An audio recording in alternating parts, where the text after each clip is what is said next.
All right. Happy Saturday morning to everybody watching. Well, it's Saturday morning where I'm at. For anybody catching me live, greetings, good afternoon, good evening, or good night to, whoever or wherever you are.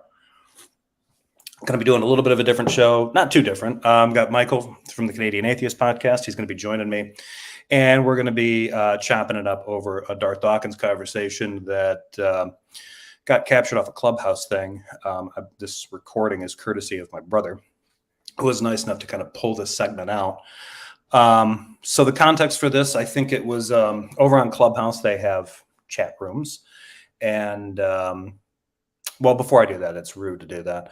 Let me let Micheal introduce himself and let everybody know what he's been up to. Micheal, go ahead. Hey.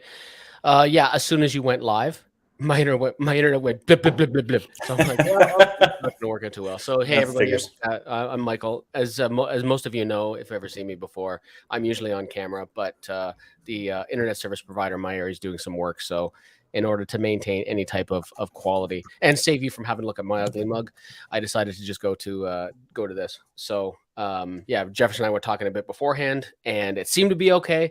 And as soon as he went into his graphics thing, everything just went, no, I'm sorry, that's not happening. But yeah, everything's going good. We got back on the horse doing the podcast. We had a couple of good episodes over the last couple of weeks after taking far too long a break, unfortunately. And one of the people featured in the video we're going to be talking about, Honest Inquiry, was our last guest. And that was a really good conversation for anyone who's not familiar with him. It's episode number 177, and you can find it capodcast.ca. Yep. And it was really interesting because he gets he goes into his journey through childhood and adulthood and his deconversion, and it's an he takes us through what was clearly an emotional journey for him. So if you want to get to kind of know him a little bit better, definitely check that out, because it was a good conversation. Yeah, cool. And for anybody that is interested, I did put the link that Micheal just mentioned is in the description for this video.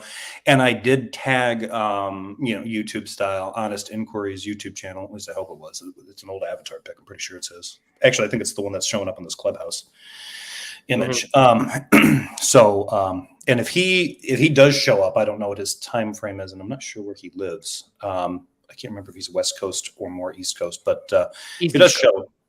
Okay. Yeah. Okay. If he does show up, there's an open spot for him if he wants to come in and say that if he's watching this or he's catching up. I'll send him a link if he wants it. I was going to try. I don't know that I have direct contact with him.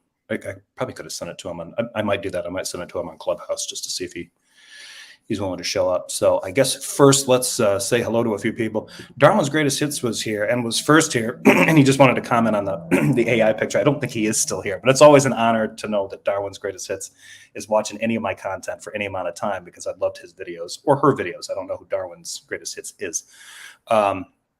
But yeah, great videos. If you can check out Darwin's Greatest Hits, did some of the most specific, concise, dare I say circumspect, dissections of Dart's contents long before anyone else, I think, was doing it.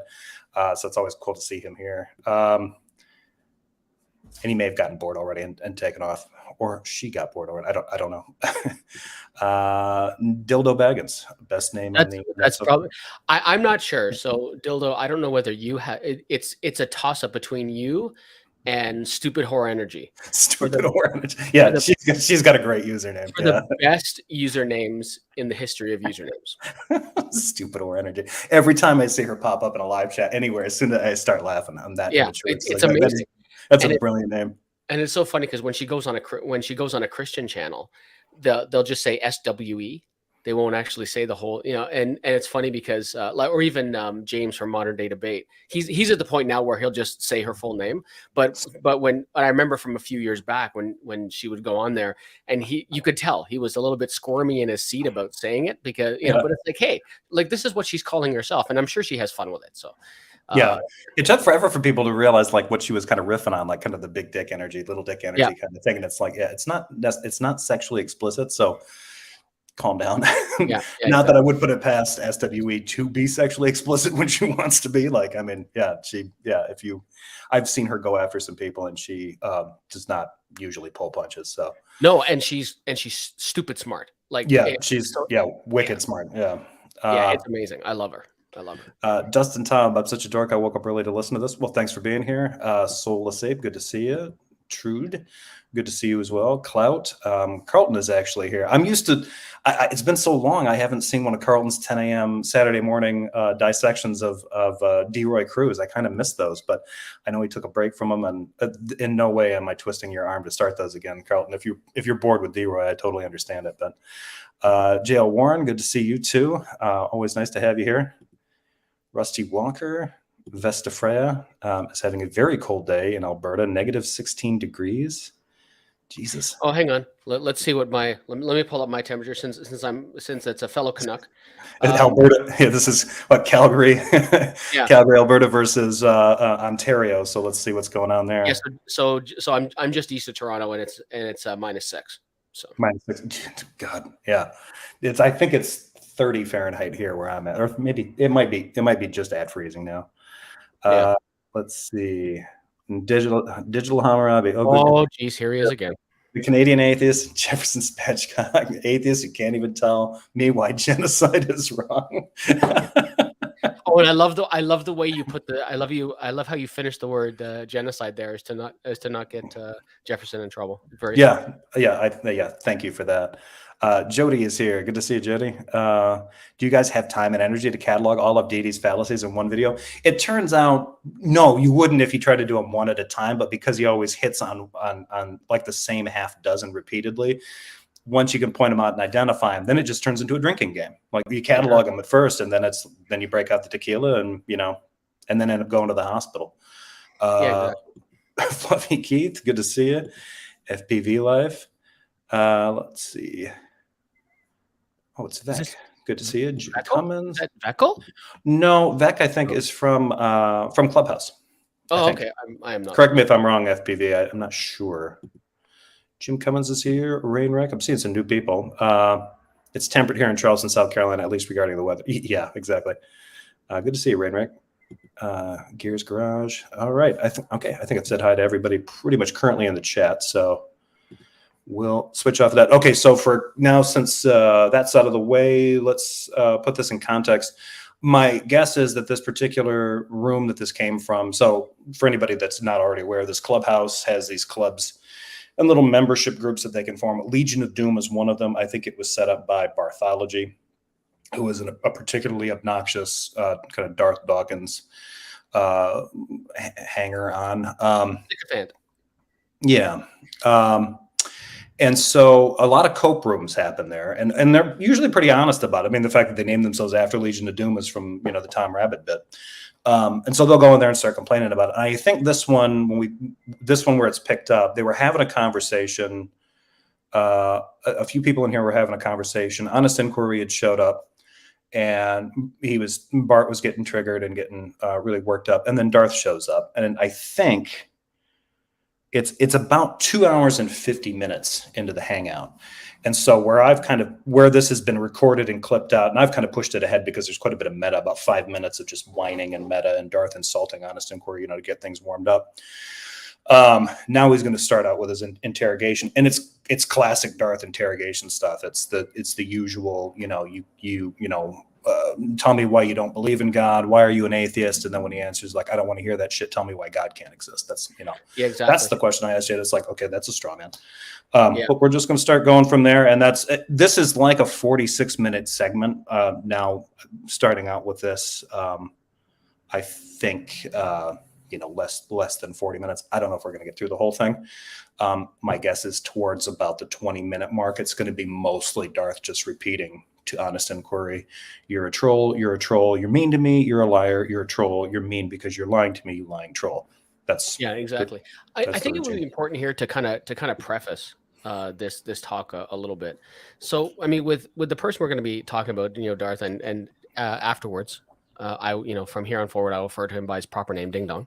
Ding Dong. I don't wish him anything ill, right? I don't want anything bad to happen to him. I think it's probably fair to say that I wish the same for him that I wish for Donald Trump, and that is just disappear back into obscurity. Mm-hmm. And I mean, because, to be fair, not to get argumentative with what you're trying to say, I think he already is obscure. I think there is something to be said about the criticism that people like me drag him out of the obscurity and like shine light on his weird hidey hole. Like, hey, look at this weirdo.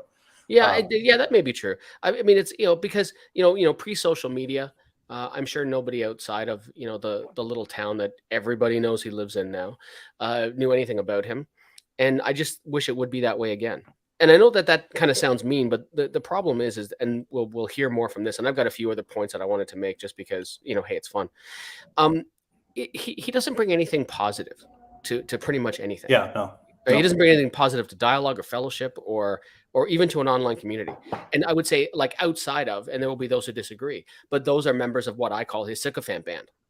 And outside of that, I don't think there'd be much pushback. Well, yeah, that's a good point. And I think there's a couple of moments here where, like, if Bart interjects, he's got this interesting way of, instead of telling somebody to shut the F up, he'll ask passive aggressive, can you hear me? So if it's somebody that he's kind of allied with and has a halfway decent relationship with online, it's, can you hear me? But the way he's asking it, it's pretty clear he's asking, hey, I'm talking now. Yeah. It's time for you to be quiet. Daddy Ding Dong is here. Yeah. It's dick measuring without dick measuring. Yeah, exactly. I guess we'll get this one started. So yeah, this isn't going to be new for anybody that's fans of my channel or fans of his, but when I watched this one, I was taking notes. And for full disclosure, I'm going to let people know that I have developed this weird thing where, for the year or two that I've been kind of covering him, I would normally pre-watch one of his things just to make sure there wasn't anything offensive on it before I would cover it. Not too offensive anyway. Most of it's offensive. But I would usually take notes and then try to look up different points he was making, especially if he would bring up some kind of theological term or something like this. And for the most part, I haven't heard him throw any new material at me or at anyone else for that matter. But what's been really interesting since ChatGPT as an AI has popped up is to take either exchanges that he has, the short ones that he has between people when he's asking us questions, or some of his little diatribes. If you take those, transcribe them, and feed them to ChatGPT and ask ChatGPT to evaluate the logic of what he's saying, it is eye-opening. It's very interesting what an AI does with what he says. And the thing that I thought was really interesting was that when I fed in more of the exchanges between people, how quickly ChatGPT would basically say, this isn't a civil conversation. This isn't really an argument. This is broken conversation. It was just all this example of like, this isn't a constructive conversation. These terms aren't defined. I don't know what you're looking for. If he's saying this to this person clearly doesn't understand it based on the response they gave. And this person is continuing to assert this. I mean, they're fascinating. ChatGPT will be replacing me in 5 years, 5 minutes. I don't know how fast the thing's learning, but yeah, I've used ChatGPT a few times now. And I got one. I got one pretty spot on response to a question that I asked. But then I'm also a gamer, right? So I like racing games, like racing sims, Gran Turismo, motorsport, stuff like that. And so I asked ChatGPT for a tuning setup for a 911 GT3 RS, and it didn't understand that question. It basically said, well, you want to look at you want to put good tires on it, and you want to adjust the suspension, and you want to stiffen the springs, but it didn't understand, give me a setup, -3 degree camber angle. It didn't understand how to do that. Oh, okay. So I'm going to be curious to see how. I'm going to keep asking it that question every so often to see if it gets better at it, because it didn't know how to answer that question. It basically said, look at the tires, check out the suspension, tire pressure. Like, those are all things I know, but it's like, I was looking to hear, okay, so, how many, bound versus rebound, camber angle, toe. I was looking for those specific inputs, and it didn't know how to do that. So. Jail warrant. Are we sure this isn't a sex talk? Why? Because I said toe. I don't know. You're talking about, yeah. The thing that I've noticed with anything theological, if it depends on how you put the input in there. If you ask it in a way that it thinks you're asking it if there's a God, it will automatically come back with this boilerplate like no one knows, or it's not determined, or that's a philosophical thing. It depends. There's this boilerplate kind of thing. Like, that's not my job. I'm not a theologian. But if you phrase it so that you're looking for, like, I just want to know, based on the structure of what's being said here, is this conceptually consistent? Is it narratively consistent? Is it logically consistent? You can put those in there and it'll be like, oh, and then it might give you the boilerplate, be like, I can't tell you whether or not a God exists, but regardless of that, here's what narratively it's getting wrong. Conceptually, it depends on which one you're going with, but this seems to blur these two. And logically, these are the fallacies that are popping up. So, yeah. But with something, I've noticed that with things that are super specific for, like, I haven't tried anything really technical. Software, it seems to be great at, unless it's, anything super recent after 2021. But yeah, anything mechanical or anything like that, I haven't. That's an interesting side. I haven't even thought to ask it anything like that. I figured I'd try to break it. I just figured I'd try to break it right out of the box. Well, I will tell you, some of the things that I put in there from this conversation that I inputted from Darth Dawkins did give it trouble. Oh, really? It was just like, I think that's a fallacy, but I'm not sure if that's English. I mean, that's not what it said, but right. I'm boiling it down. I was like, yeah, I was waiting for, I'm sure there was a server, somewhere, at OpenAI that's got, like, an evil slime crawling out of it just because I've exposed it to Darth Dawkins. But yeah, probably. And now, and pretty soon it's going to be suffering from Darth Dawkins derangement syndrome too. Yeah, it's going to get obsessed. As soon as they put the thing online, it's going to go straight to YouTube and start looking around like, who is this guy? Because yeah. So in addition to the fallacies that we're going to talk about, there are other points that that I've discussed with lots of people, but I've never kind of cataloged. And so there's a few things, like, as we go through that, I'm just going to insert. Yeah. But yeah, because it's maybe it's a bit of catharsis, but it's just this ability to kind of put stuff out there, and there's nothing he can do about it. Yeah. But having said that, we do need to say hi, because he's going to watch this, right? Hopefully, yeah. I mean, that's the great thing about having you on as a guest. I mean, other than, you're a good conversationalist, a friendly person to have on, but also Darth has just got, a raging hate on for you. So, oh yeah. And guaranteed. So what's hysterical is, most recently, I was, so there's a guy on Clubhouse named Sam Lattimore, Pastor Sam, he goes by. Okay. And we had a rough go, kind of our first meeting. He was a little confrontational with me, and so as soon as that happens, my back goes up a little bit, gets my Irish up, and then maybe a week or so later, he sent me a message asking if he could talk to me, and so I'm like, all right, I guess. So he started this room, and I went in, and the first thing he started with, he said, "I want to apologize to you." And he really put me on my back foot. I'm like, what? And he said, I had a chance to listen to some of the conversations you have, because I go out into the Ask a Christian room a lot. Mm-hmm. And he said, maybe I caught you on a bad day. I think maybe you caught me on a bad day. And so anyway, the next thing I know, he said, and I've started a club for you and me. And I'm like, what? And he said, yeah. He said, so one of the things that I like about you is he said, is you do try to steel man another person's position rather than just tear down what they say. I'm like, well, I do my best. I don't always succeed, but I do my best. And he said, so I've started this club. It's, steel man my position with Sam and Mike. And I'm like, all right. So to make a long story longer, we've had a few interactions on it back and forth. We basically pick a topic, go in and talk about it. Lots of Christians will follow him, and some atheists will follow me into it and stuff like that. And we have some pretty decent discussions.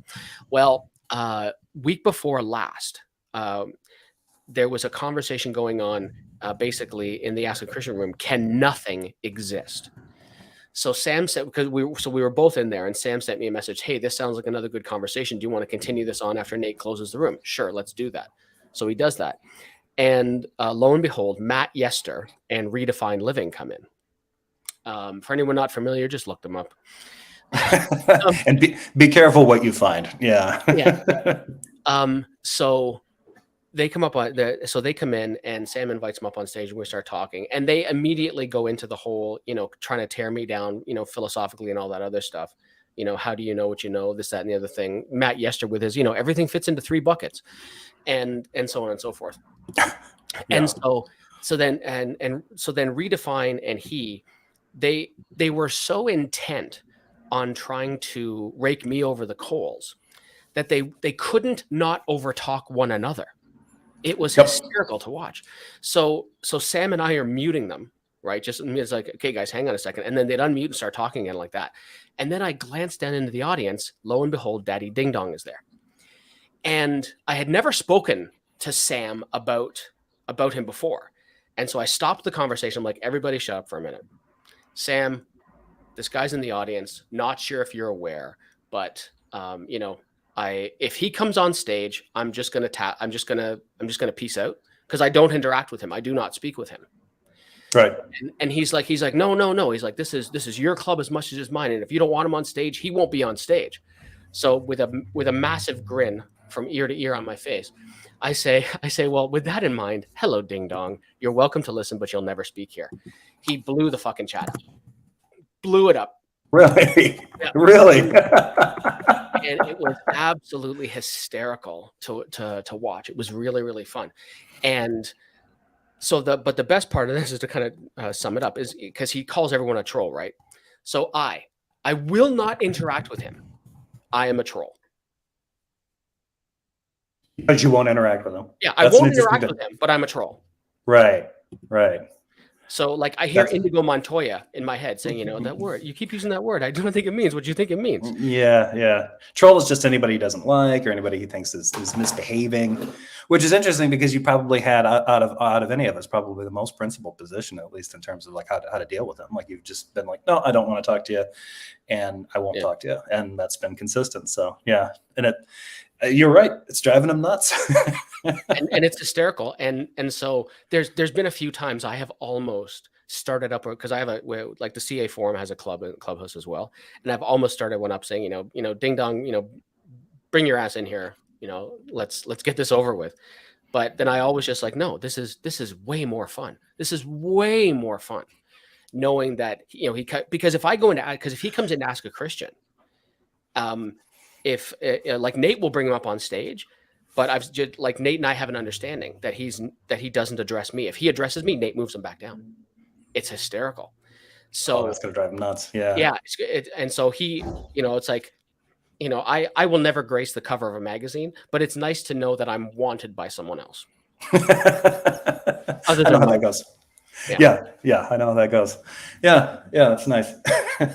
So you're kind of the anti-troll, but in that sense, you are a troll, because you're now you're stating like, oh yeah, I'm doing this, and I know it drives him nuts. I'm going to continue to do it. So yeah, you're going to fit in his definition of, well, you're trolling me. Like, yeah. Okay. Because it's always someone else's fault. All right. So with that preamble out of the way, let's get into this video and get to listening here. I'm thinking. Okay. Let's pause that. All right. Let's shrink us down here. There we go. All right. Here we go. And as usual, if anybody in the audience is noticing that it's volume issues are happening, just give a shout out. And Michael, if you want to chime in, just tell me to pause it, and I will. Sure. Why do you believe there's no God?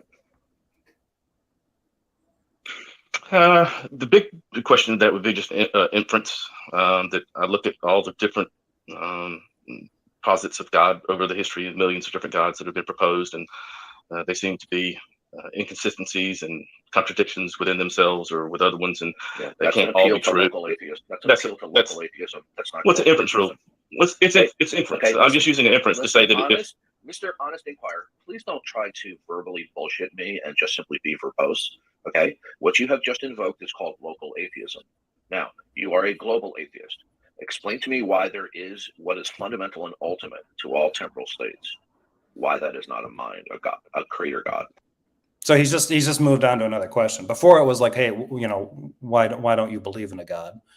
And now it's why isn't what is fundamental to all temporal states not mind?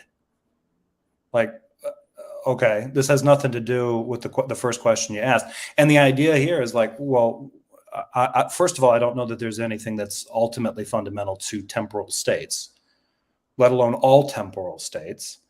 And if there were, I don't know that a mind would even qualify. So, like, hey, tell me why this is not possible. Like, well, in what sense? The logical sense or the physical sense? Because I don't know really, neither, it's not even really defined. He just wants to know, hey, why is this impossible? But because it's typical of Darth, to do this, he'll play fast and loose with the terms. Well, yeah, and Honest was really straightforward. He's like, this is my belief, right? This is my belief. This is my psychological state. Yeah, but he doesn't want to hear that. And Darth, we'll probably get into this, but Darth does something that's potentially kind of devastating to his own arguments a little bit later on into this. So, hold out for that one. But yeah, he hasn't done it quite yet, but he's about to, I think, in another minute here. So we'll push forward. Okay. I'm not sure that anything has to be ultimate, right? I don't know that. No, your position. Listen. Your position is that there is no God. Okay. God can be defined characteristically as a mind and being ultimate, that which all things that are not itself derive and depend upon. Now, either you reject the existence of God and God being characteristically as ultimate, because you have in mind that something else is ultimate that is not God, or it is your position that nothing is or can be ultimate. So which is your position? That's a false dichotomy. Because it's either like this would be, you might have a better thing of saying like, okay, if I define what is ultimate as a God, that's the only thing that can be ultimate. You either believe that is the case or you don't believe that that's the case. That might be a true dichotomy, or that thing exists or it does not exist. But if you say, well, how did he put it again? Let's go back a couple seconds. Something else is ultimate that is not God, or it is your position that nothing is or can be ultimate. So which is your position? Yeah. So go ahead.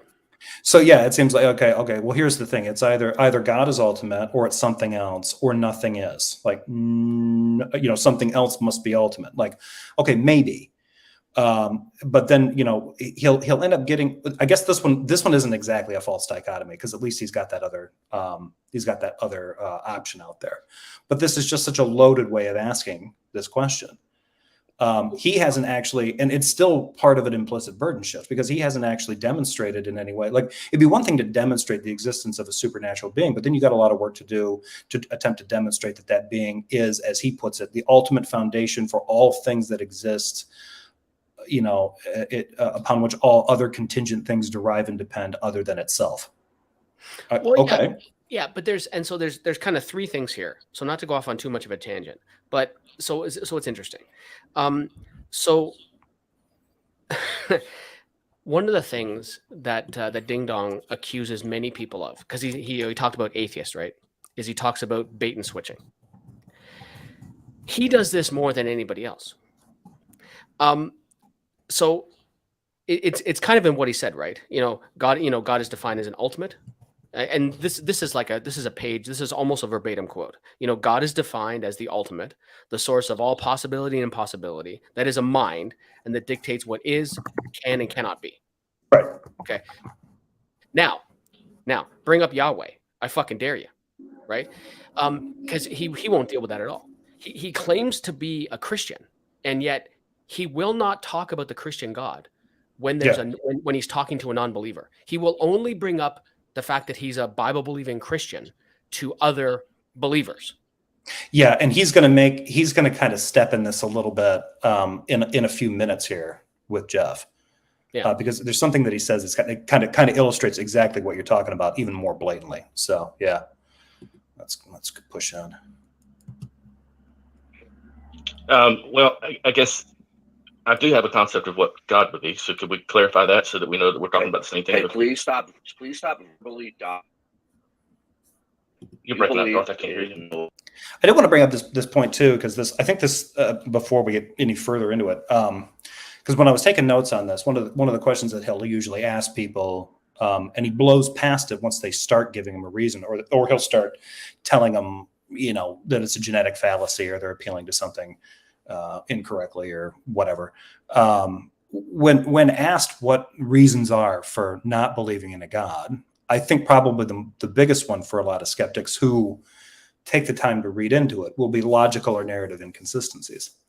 For some people, it is strictly like a lack of evidence. I think if you talk to somebody like Aaron Ra or something like that, who is firmly believes in the value of empirical evidence and empiricism as an approach to most things, he's going to say lack of evidence. If you can't demonstrate it, you can't know it, kind of thing. I think is what he usually says. And those are reasons for believing that. Now, if there's issues with that belief system or those justifications, you can deal with that by trying to do an internal critique of that person's rationale for that. But Darth doesn't do that. He'll ask for their reasons, and they'll give it to them. They'll either cite lack of evidence, personal experience, scientific explanations that are more, satisfactory explanatorily than appealing to a supernatural being, religious disagreements, just the amount of different contradictions and disagreements between different religions, and even just different denominations within the same religions, logical inconsistencies, and then maybe an atheistic upbringing it's just never really concerned them. So all of those things make for pretty good reasons for why somebody would not believe. Now, that has nothing to do with whether or not that person's belief is true or not. It just is a representation of what motivated that belief in the first place. And then you go on from there. Darth doesn't even do anyone the service of even addressing their reasons why. He'll ask them that, they give the reason, and then he'll blow up and say, that's not what I'm looking for. I want you to tell me why God's impossible. Although he's never bold enough to actually word it that way, but that's what he's looking for. Well, no, exactly. It's like he'll ask people what they believe, and then he'll ask them how they know that. Yeah. It's like you asked me what I believe, not what I know. It's like, do I know that God doesn't exist? Well, and it's funny. So when I'm looking to pick a fight just a little bit, and people say to me, why don't you believe in God? I'll say, well, the Bible. Bible's the best reason to the Bible is the best evidence that God is totally made up, and I do stand by that. Like, I think the Bible is really good evidence that God's impossible. And so I'll typically, but you say something like that to Ding Dong, and his fucking head will fall off. And mostly because he's not interested in that, right? Because he wants to know why there's no, and he'll ask this over and over and over again. Tell me why there's no ultimate creator God. He's completely failing his obligation under 1 Peter 3:15 to give a witness for the faith that lies within him, right? Because he's not a deist. He claims to be an evangelical Christian.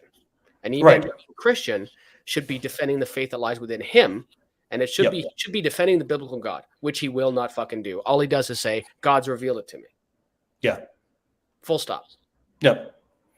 Yeah, no, that's a great point. And that's not the only, I think, the big theological inconsistency that he has, but that to me is evidence. If I make the claim, and I'm pretty secure in making the claim that Darth is not part of an actual in real life Christian congregation, because if he were, this is an issue I think that would come up. But he's isolated to these kinds of bubbles, and that's just I'll get rid of that comment. That's just how he's kind of developed things. Nobody's going to really ever call him on that within his circle. I mean, some might. He's gotten into disputes with guys like Silver Star and other Christians before James is tired. But yeah, to me, it's pretty, and it's interesting too, because the Christians that he has gotten into disputes with, if they brought up anything close to what you just brought up, he shuts them down and then cuts them off. They're welcome to my block list. Yeah. Can you imagine this unbelievably obvious narcissist sitting in a pew listening to someone else tell him what's what about God? Yeah. Never going to happen. I could see him doing it to make another person happy, maybe. Yeah, maybe. If he's some kind of psychopath with a social conscience. I don't see him really even doing that. But then on top of it, I think that, for him, you're right. I think if you could get him to sit for the entire thing, he would just have to tune out, earbuds in, listening to Yeah. listening to Bonson on YouTube. Yeah, exactly. Exactly. Let me point this out. Thank you, Anti-Social Media, for the super sticker. Thank you. Very generous. I appreciate it. That goes into my tea fund. Used to be a coffee fund, but I'm too old for coffee these days. So it's my understanding that actually, so is it a caffeine thing? Because my understanding is tea actually has more caffeine than coffee does. No, per cup, usually coffee has more. I think coffee is usually anywhere from 60 to 100, depending on how you brew it and what you've got in a roast. Okay. 60 to 100 milligrams per cup. Tea usually, like the green tea, I think usually tops off at around 40 to 45. I think there's some black teas that can get a little bit higher, but they're generally they're a little bit less than the lower end of regular caffeinated coffee. So, but even right now, I'm even it took me forever to find it, but I'm actually on a decaf green tea that is decaffeinated in a way that it doesn't get rid of the beneficial stuff of the green tea.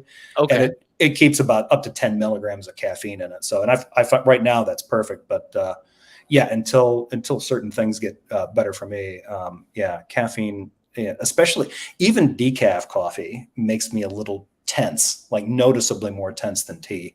So I'm not sure why. I'm not sure why that is. I don't know if I'm sensitive to just coffee, but yeah, it's weird.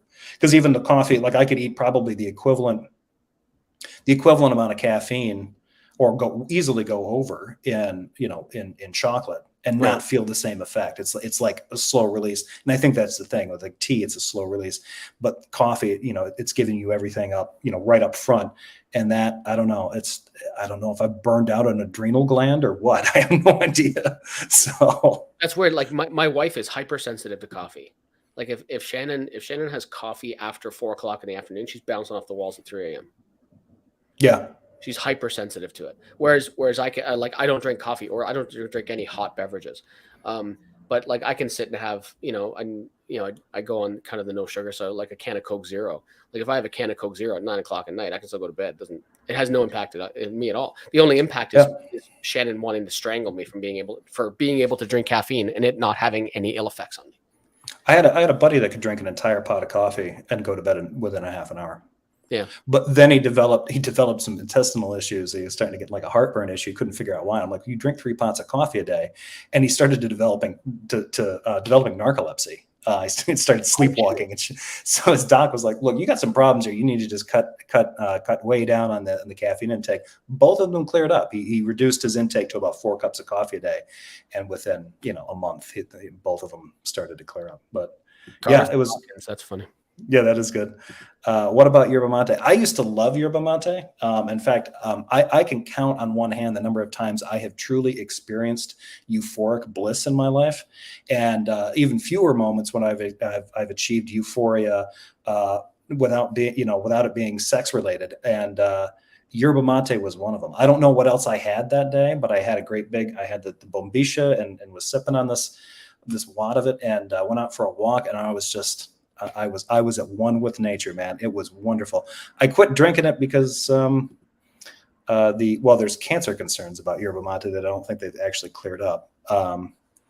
And I don't really prefer the taste of it. If I'm going to get caffeine, I love black and green tea. That's my thing. Yeah, we should probably get back on Spatchcock Talks Tea. Yeah, I could do probably a show about that. Yeah. You'll have to put on your English accent for that, though, or get if Josh, if you're still there, get Megan on, and we'll chat about tea. Yeah, exactly. We can get into that perennial, the milk, and if you do put milk in it, I guess if you're English and you don't put milk in your tea, you're no longer English. It's a no true Englishman fallacy kind of thing. And if you, there's always the debate, like, do you put the milk in the cup first and then pour the tea into it, or do you put the milk in after? They get very touchy about that. That's an argument. Wow. Okay. Yeah. Thank you, Truda. 100 and okay. Is that Norwegian kroner? I think it is. Thank you for that. Very generous. And it looks cool. It looks like you gave me $100, and then people, wait, that's Norwegian kroner. That's different. I started drinking coffee at the age of 12. Yeah, I think that's when I started. I started drinking coffee probably 12 or 13. So don't blame yourself, anti-social media. I can get off track very easily. All right, let's get back to this video and get back on track. But Michael and I think we were making really good points until we started talking about our caffeine issues. So yeah, but this is what you and I do, right? Like, you know, we're 40 minutes into it. We've talked about 3 minutes of the video. At least this isn't, you're not Skylar fiction. Like, because if Skylar were on, we would have started talking about a movie, and we would still be talking about movies 40 minutes later and not have gotten anything done. So yeah.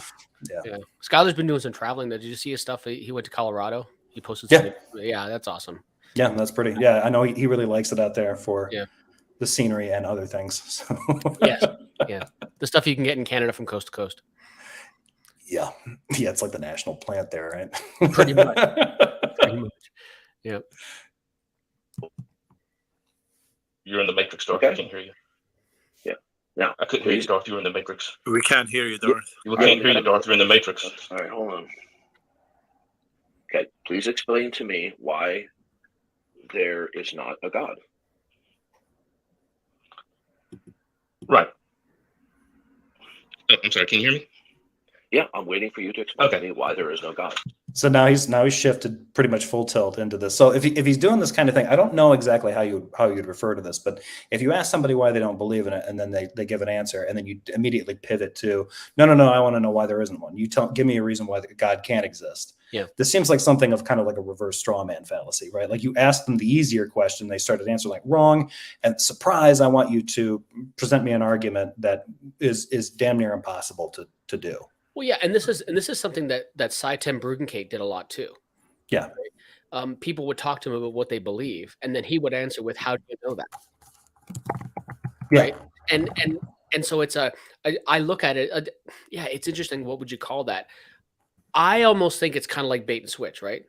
Versus, like, are we talking about belief or are we talking about knowledge, right?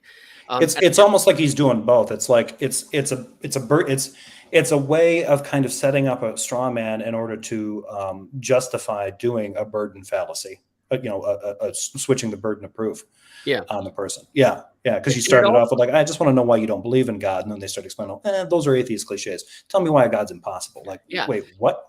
And it's also a way for him to never have to take a position on anything. Like he will always keep you on your back foot, and never has to take a position, never has to answer a fucking question. Why would anyone ask him to answer a question? And so it's interesting because he does this back and forth, and I think burden shift might be burden shift I think is better than bait and switch in that. The Seed of Future says identical tactic, both sides use it. I think some do.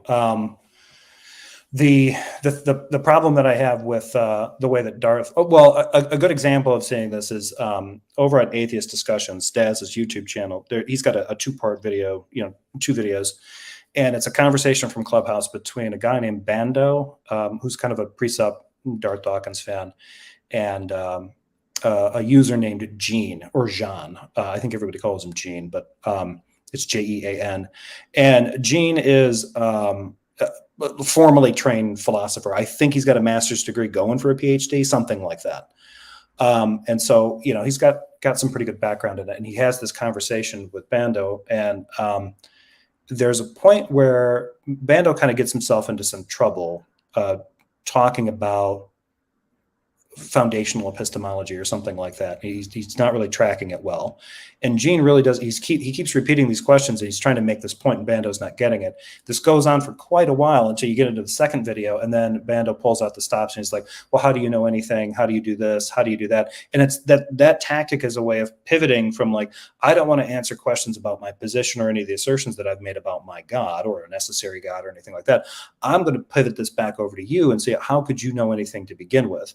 And that is just blatantly uncharitable, right? Because if you do that, then you're not really willing to engage anybody who has questions on your, once you get to a point, because he was offering reasons, he was offering things, and Gene was saying like, no, these reasons are actually supporting the point I'm making. Watch the video to see it. But a lot of this, and Darth is the master at this. This is the part that really, if you were to boil down everything that Darth does, Darth makes everything about the person he's yelling at, and he won't let somebody come back and be like, and do essentially what's the Pine Creek thing. Hey, let's talk about Jesus. It just it just infuriates him. Yeah, and the whole thing is, you know, it comes into something. One of the other things, right, is he.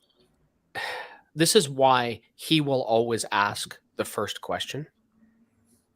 Yeah, because what he will do is he will never accept the answer you gave him, and then when you want to try to get an idea of where he stands and where he's coming from in his position, it's, look, I'll be happy to talk about my position, but first you need to address my question, which you never answered,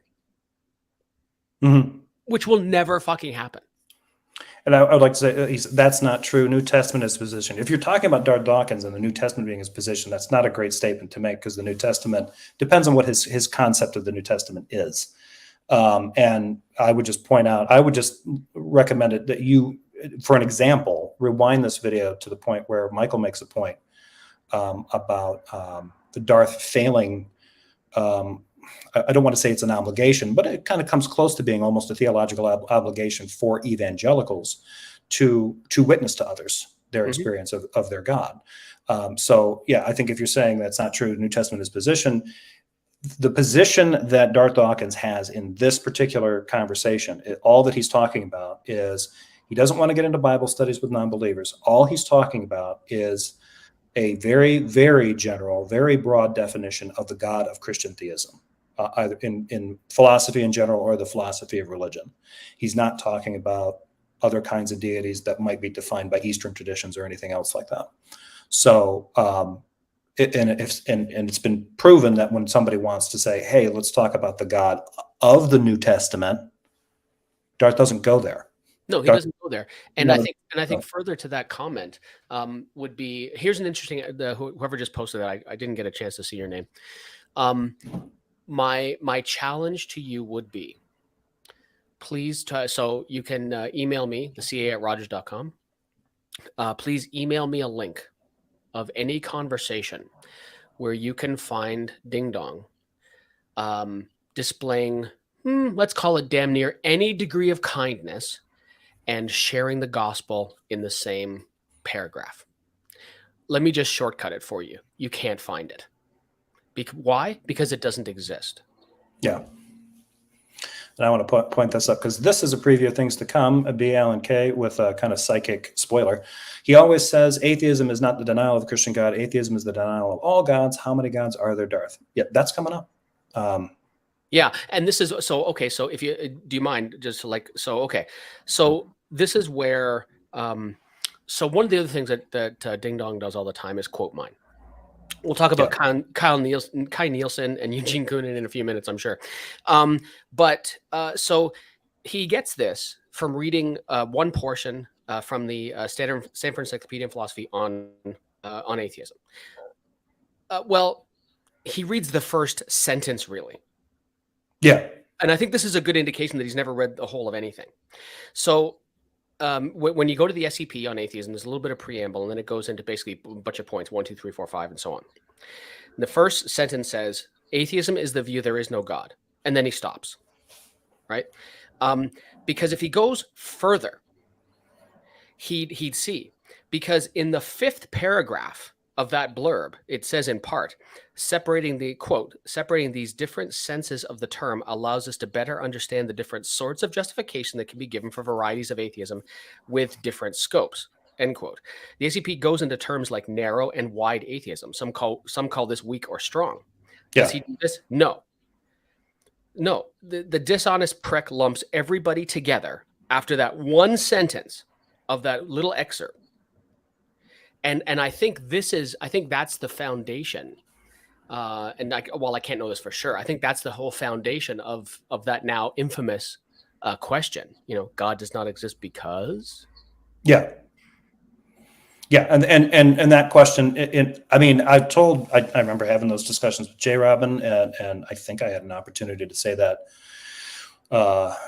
directly to Darth Dawkins at least once, was that the question is a basic burden shift. Like you'd have to tell me, it depends on what God we're talking about. And I know they'll say, oh, what God? That's an atheist cliche. It's important though, because if Darth only wants to talk about a God as defined by, kind of classical theism in a philosophy kind of approach, and then turn around and say, well, doesn't the Bible say here? Okay, like if you're going to do that, then we need to keep the conversation rooted in the discipline either of philosophy in general or classical, or philosophy of religion. Don't turn around and feed me, and then try to augment your argument for the existence or the necessity of the God of classical theism, and augment your arguments with your particular brand of Christianity, your specific theology. Like that's not a good way. And then turn around and say, no, I don't want to talk about the Bible, and I'm not talking about my views on Jesus. We don't need to talk about that. We're just talking about the existence of this necessarily existent being that I believe is defined. And it's not my definition, it's the definition that comes out of classical theism. Like, sure, but classical theism encompasses the three main Abrahamic religions. So Darth still has an enormous amount of work to do. Yeah. And when you read the preamble in the SEP, it talks about when the SEP says, like in these articles, when we mention God, we are talking about the monotheistic God of Christianity, Judaism, and Islam. Yeah. It says it right in there. So the fucker's never read it, right? Like clearly he read the first sentence. That's it. Full stop. Yeah. One of the last conversations I had with him when we were both in the Ask a Christian room on Clubhouse is he came up and I'm like, and he basically was poking at me. I'm like, fine, Darth, you want to get into this? Which God? And he wouldn't have. I'm like, no, which God? Right? Because, and something I've said before to people, like, so I can't get anywhere with a Christian if I start talking about the Bhagavad Gita. I can't get anywhere with a Muslim if I talk about the Bible. And I can't get anywhere with a Christian if I talk about the Quran. I want to talk about your beliefs. And he will not share what those things are. Yeah. Because then he has to, as Roy Montero from Clubhouse will say, then he has to plant his flag. And he's not interested in planting his flag, because once he plants his flag, he knows he's dead meat. Yeah, because then now he's got to support a lot of other. He's got to do all the extra work of supporting a lot of theological claims that are implicit in a lot of the things that he's bringing up, but they're not there.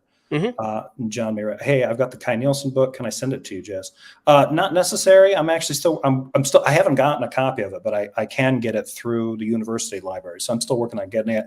I have other stuff that I wanted to finish reading first.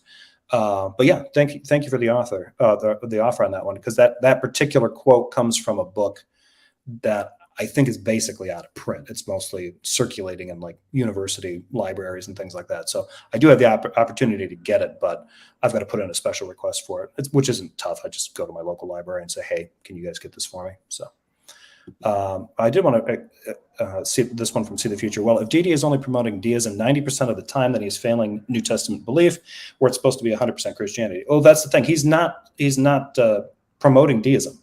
He's promoting theism, but it's the God of classical theism. And the problem with that is that if you say like, oh, well, his position is the New Testament. At this point, it's not. His position could be either Christianity writ large, Judaism writ large, or Islam writ large. He hasn't really gotten into any kind of specifics, and he could go into either of those three major religions with this sort of broad definition of God as a necessarily existing being, a necessary being for the rest of reality. So that's why I don't think the New Testament claim matters much. What Micheal was saying is that if you try to get him to a point where he has to commit to specific New Testament positions, he will kick people, because he doesn't want to talk about that. He wants to talk about why an atheist would reject the concept of the God as laid out in the philosophy of classical theism. That's really his big thing. And it's not difficult to reject that concept or to say it's not convincing. There's a reason why most people don't worship that God, because it's not that specific. If you're going to develop a faith tradition, or you're going to be involved in a faith tradition past that point, you're going to hone in on Christianity, Judaism, or Islam. Yeah. So. Yeah. And the problem is when you start, like, I think the closest in general in most of the discussions you'll have with him, the closest he gets to anything New Testament is asking people the question, what's the 5th book of the New Testament? It's the closest he gets. Yeah. Yeah, that's about it. Yeah, you're right. All right, let's get on here. Okay, so I started with just a basic inference of God concepts, and that I agree is just, what you said is local atheism. So I just infer that it seems to me all God concepts are not true. So therefore, I just infer that no God concept is true. So that's the first thing. How do you infer that? Is it your position that there is or is not something ultimate? I think I'm agnostic on that. I don't know if anything has to be ultimate. Yeah. Okay. Well, then that constitutes a de facto denial. Then, okay, you can. I'm sorry. Can you hear me? Yeah, I'm waiting for you to explain. Yeah, I don't think that's why there is no God. Okay, so I started with just a basic inference of God concepts, and that I agree is just what you said is local.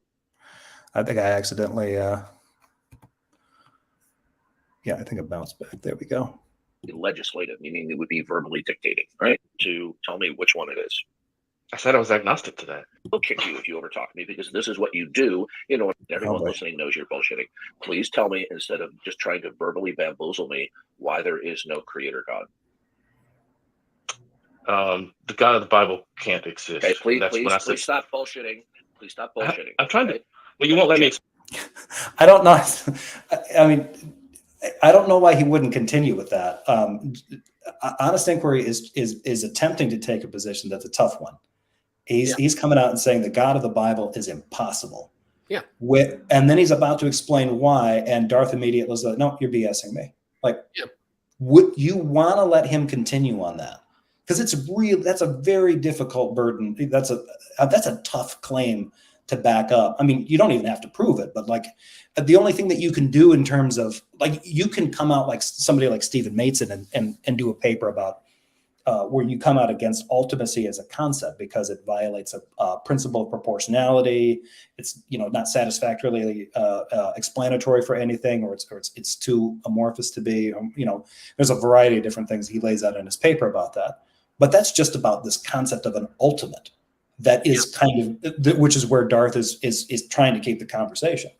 But HI is coming out and saying, yeah, the God of the Bible is impossible because, and Darth cuts him off like, dude, what? You've got him. Like, let him talk. I don't know I'm curious to know what Honest Inquiry's argument is there, because that's a tough one to throw out there. It is. It is a really tough one. And the only other person that I've heard, I say something very, very similar to that. Like I stated before, it is my belief that the Christian God is man-made mythology, like made up whole cloth, and can't, like, as is presented in the Bible, can't exist. And because I think that there are internal contradictions. And if the Bible is as it says, right, all scriptures God breathes for teaching in all things, and if we share the agreement that the Bible is the inerrant word of the creator of all things, then you don't have to go outside of Genesis to say, yeah, this is just not possible, right? Because we know Dirt Man and Rib Woman are not possible. We know there was never a global flood, Tower of Babel, Exodus, all those things. We know those things didn't happen, right? It's just it's made up. But there's a great example of where Honest Inquiry took a really, really firm stance, and a Christian would have held his feet to that fire. Yeah, he should have. Yeah, but now the fact that he's just writing it off as BS, I think is really pretty interesting. Yeah, because again, he's terrified of the entailments of taking the stand of Christian theist. Because once you take the stand of Christian theist, you are burdened with the entirety of Scripture. Yeah. If you want to make the claim that you are a Christian, and then and if you're like either an open theist or something like that, as a Christian, you got to deal with the implications of what that is, in terms of the arguments that you're attempting to make. So all right, let's see what he does here. But I thought that was funny because it's just like he's cutting him off, and I'm like, dude, why are you blocking this? I mean, either Honest Inquiry has a pretty interesting take on this in terms of his argument about God being impossible, or given that that's a really high hurdle, he's going to leave himself open to a lot of objections that Darth could just, start picking off one at a time. And he's like, no, don't want to hear it. Like, okay, but you're just BSing me. Like, yeah. The other thing that it is it's off script, right? He probably doesn't have a script for that. And so, and this is one of the things, right? Is that he says all the time, oh, people say I operate from a script. You fucking do. And the fact that you say you don't is just silly, right? You don't do anything. And it's funny because you can look at it, you can look at him and you can look at any member of his sycophant band, and they all do and say the same things. And you can look at people who are more charitable. And this is going to be a hard pill for some people to swallow. Saitem Bruggencate, who came on our podcast, who came to my house and sat 3 feet from where I'm sitting right now to do a podcast recording, is 100 times more charitable than Ding Dong. Yeah. But he's still riffing off of that old script, which is not original, right? It's a la Bonson and Van Til, right? And he can't go there because, like I said just a minute ago, he doesn't have a script for that, right? It's the opposite of that old kind of TV commercial. Oh, there's an app for that, right? Well, there's no app for that. Darth doesn't have an app for that line of questioning, for that point of discussion, because he isn't even interested in that, in my humble opinion. Yeah, no, yeah, that's a good point. Apparently, there's an individual in here named Christ Brings Sword, which that's always a cheery version of Christianity. Jesus as action movie guy. Your illusion is crumbling, and you will turn to a false prophet for salvation. Okay, there's nothing there. Whose illusion? Yeah, exactly. Why would I turn to a false prophet when I don't think prophets are things? You can deny the destruction, but you cannot stop it. Cool story, bro. Look, when it happens, you know what? I'm almost prepared to give you my phone number. So when this starts to happen, can you send me like a text or give me a phone call? Because when it does, I don't want to miss it. I welcome the "I told you so." Yeah. Mostly because my position has been like, maybe, like the idea that you're rejecting anything with the potential to, like, this is the usual thing. Like, oh, you guys are just biased against the supernatural. Well, yeah, because that doesn't mean anything. No. If you encountered ghosts and you're able to measure ectoplasm and things like that, all of a sudden the supernatural starts becoming something that's a lot more natural. There's things that can be physically observed in our world, and maybe we can start peering into that quote unquote other world beyond it, right? You start getting into the mundane at that point, the nitty gritty. This idea that, like, oh, well, here's the thing, my God's coming to kick your ass. So tell him you love him and maybe he won't. Well, and yeah, of course, yeah. But the thing is, and so I'm sure coming up either in comments, or if he hasn't put in the comments yet, he's saying it. Well, the Bible says every tongue will confess, every knee will bow. Cool story, bro. Yeah. The Bible also says a donkey spoke. Okay, this is not a reliable source of information. One of my favorite stories, that donkey had personality. Reviewing a video on Jay Passek's channel, no view seems legit. To be fair, in Jay's defense, he put this is listed as unlisted. He gave the link to me so that he was nice enough to upload these. I think Peter knows that, but I think he's trying to provoke Jay into a fight, which will work. Jay will take some of his vitamins and be like, all right, Peter, bring it. I would be very cautious about entering into something like that, because I don't know that I've ever seen. I have followed your brother into some different kind of chats and things like that, and fuck, man, that guy control like a mother.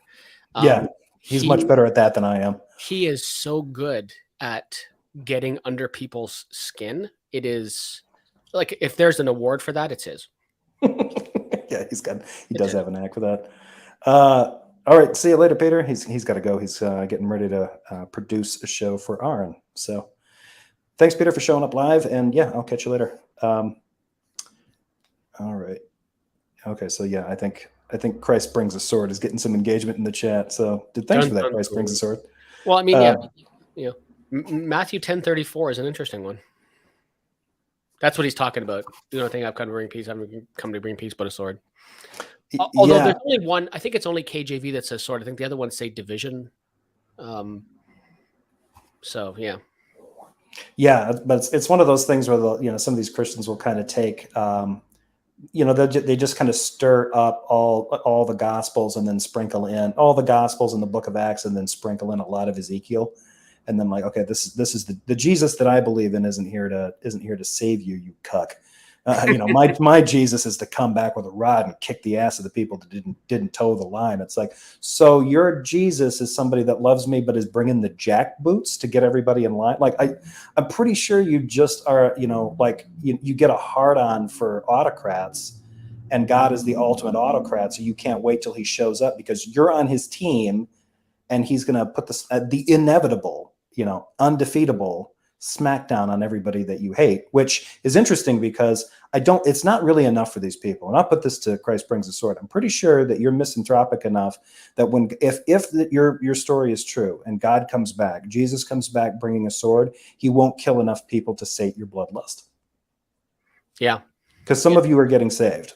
Right. And if the only people that are left behind are people like you who are just itching for the day when Jesus comes back to kill all the bad people, once that's done, you're going to be left, basically in a giant letdown at that point. There's going to be no more dopamine kick for you.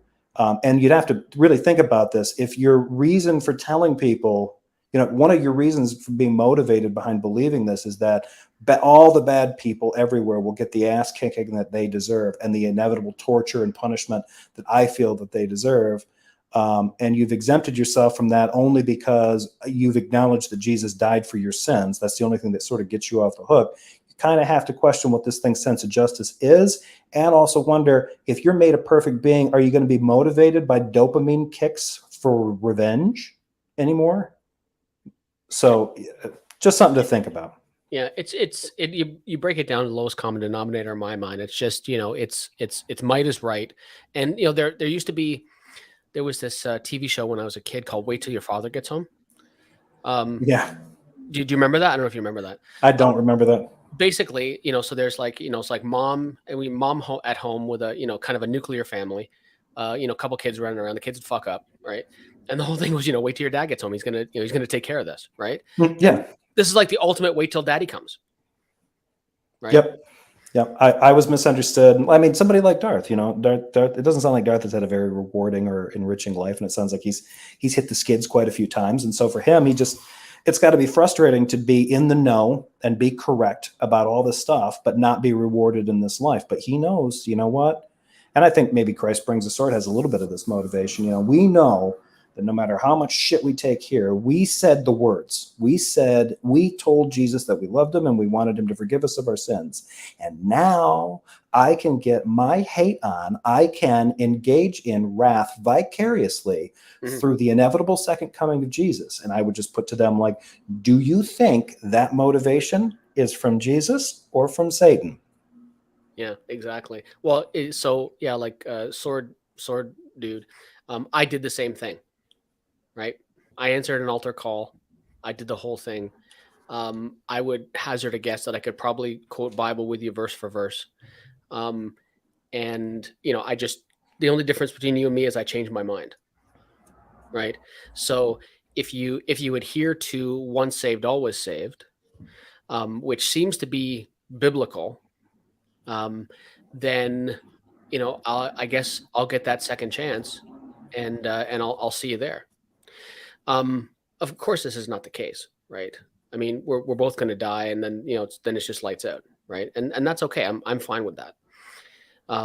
But yeah, it isn't, and I agree with Jefferson. I agree with what you said. Is there's this, it's like my life is so just abject shit right now, right?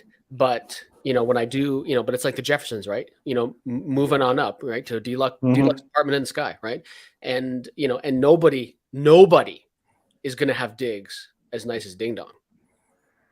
Oh, no. Jody says, wouldn't Christ brings a tax audit a scary image? Plus, we'd want salvation from that, right? Yeah, that would be, yeah, you'd want that. That's the thing too, right? Like, because there's two different images that you can use. There's God as the ass kicker who brings a sword, right? He's just going to cut through all the bad people. But then you never see these guys actually bring this kind of stuff up. What if God brings a kingdom that's just massively overbearing? It's just this huge bureaucracy that just puts everybody in their place. It's like, if anybody's ever seen the Terry Gilliam movie Brazil, just imagine that that's the kingdom of Jesus. He just brings that just like this overlayment onto society, just everybody in lockstep.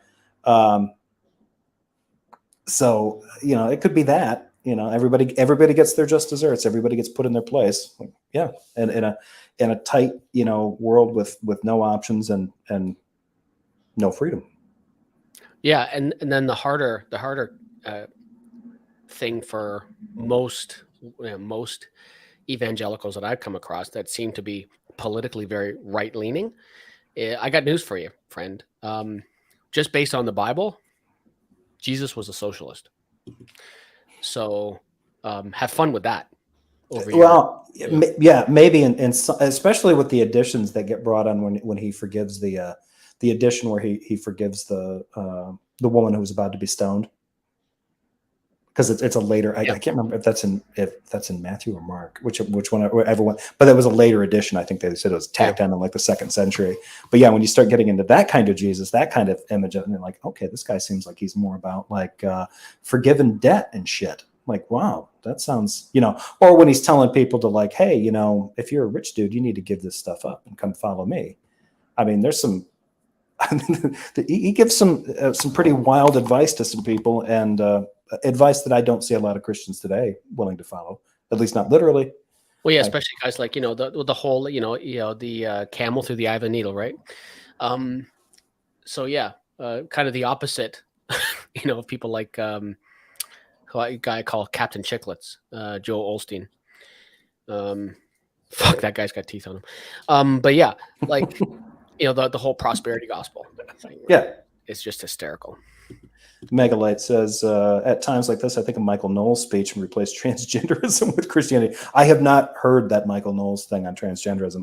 I've seen a lot of different things. A lot of stuff that I follow has been talking about it. I have not gotten around to watching that yet. So I plan to, but I got to brace myself for that. I do not like Michael Knowles. Let's see. All right, let's get this. Fan, so I don't know what it is you want. Honest inquiry. Stop with the bullshit. You know you're bullshit. Not bullshit. I know. If you ever talk to me again, I'm going to kick you out of the room. I would rather.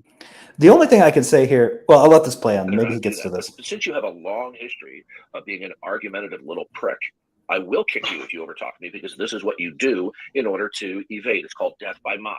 Now, I want you to give me in clear terms, okay? Instead of just obfuscating, I want you to tell me in clear terms why either what is ultimate is not a mind, or that there's no ultimate at all. I want you to tell me which one it is. Now that is a false dichotomy, right? I want you to tell me, why it's not there. It's not a mind, or there's nothing at all. Like, wait, you could have an ultimate that's something other than a mind. I don't know what Darth was doing here. Like, it was better the first time he tried this, but this is flat out. If the way he's trying to phrase this, like either there is an ultimate and it is a mind, or there's no ultimate at all. Those are your two choices. Before he was like, either there's an ultimate and it's a mind, or there's no ultimate, or you've got something else in mind. Usually he tries to load up his question or his statement with, you're assuming something else is ultimate instead of God. Yeah. And now he's just engaging in a blatant false dichotomy. So he's clearly honest inquiry has gotten under his skin here. Well, and you can hear it in his voice. Right? Yeah. You hear his voice. I like that the idea, when he brought this up, I think I just lost my train of thought. Yeah, it'll come back to me. I said I was agnostic to that. Okay. Well, unfortunately, that's a claim. So you're claiming to suspend judgment, but in fact, the non-acceptance that there is something ultimate is a de facto denial. That is not true. That's not true for damn near anything.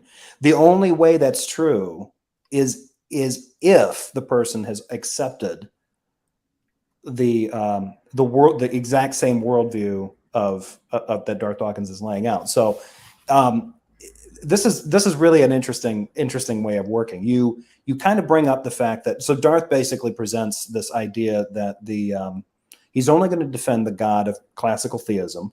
It's just this necessarily existing being. It's an ultimate foundation for all things, and it is a mind. And if you don't believe in that, you better come up with an alternative that meets those criteria, or provide a justification for why something is an ultimate. Now, in the past, when somebody said, well, I don't know that there is anything ultimate, or you know what, I'm going to say that there isn't an ultimate. If they come out and are bold enough to say there's nothing ultimate, then he'll just say, oh, then you've just committed intellectual and or philosophical suicide. Now, he doesn't usually let them go on after that because he's just weird. And he's too ignorant to understand that, like, what he's doing is blatantly taking his worldview, superimposing that, and then projecting that onto everyone else, and then demanding that they then, operating from that worldview, do something like an internal critique of themselves. It's like, this isn't my worldview, this is yours. You believe in the God of classical theism, and you think that that's how things work.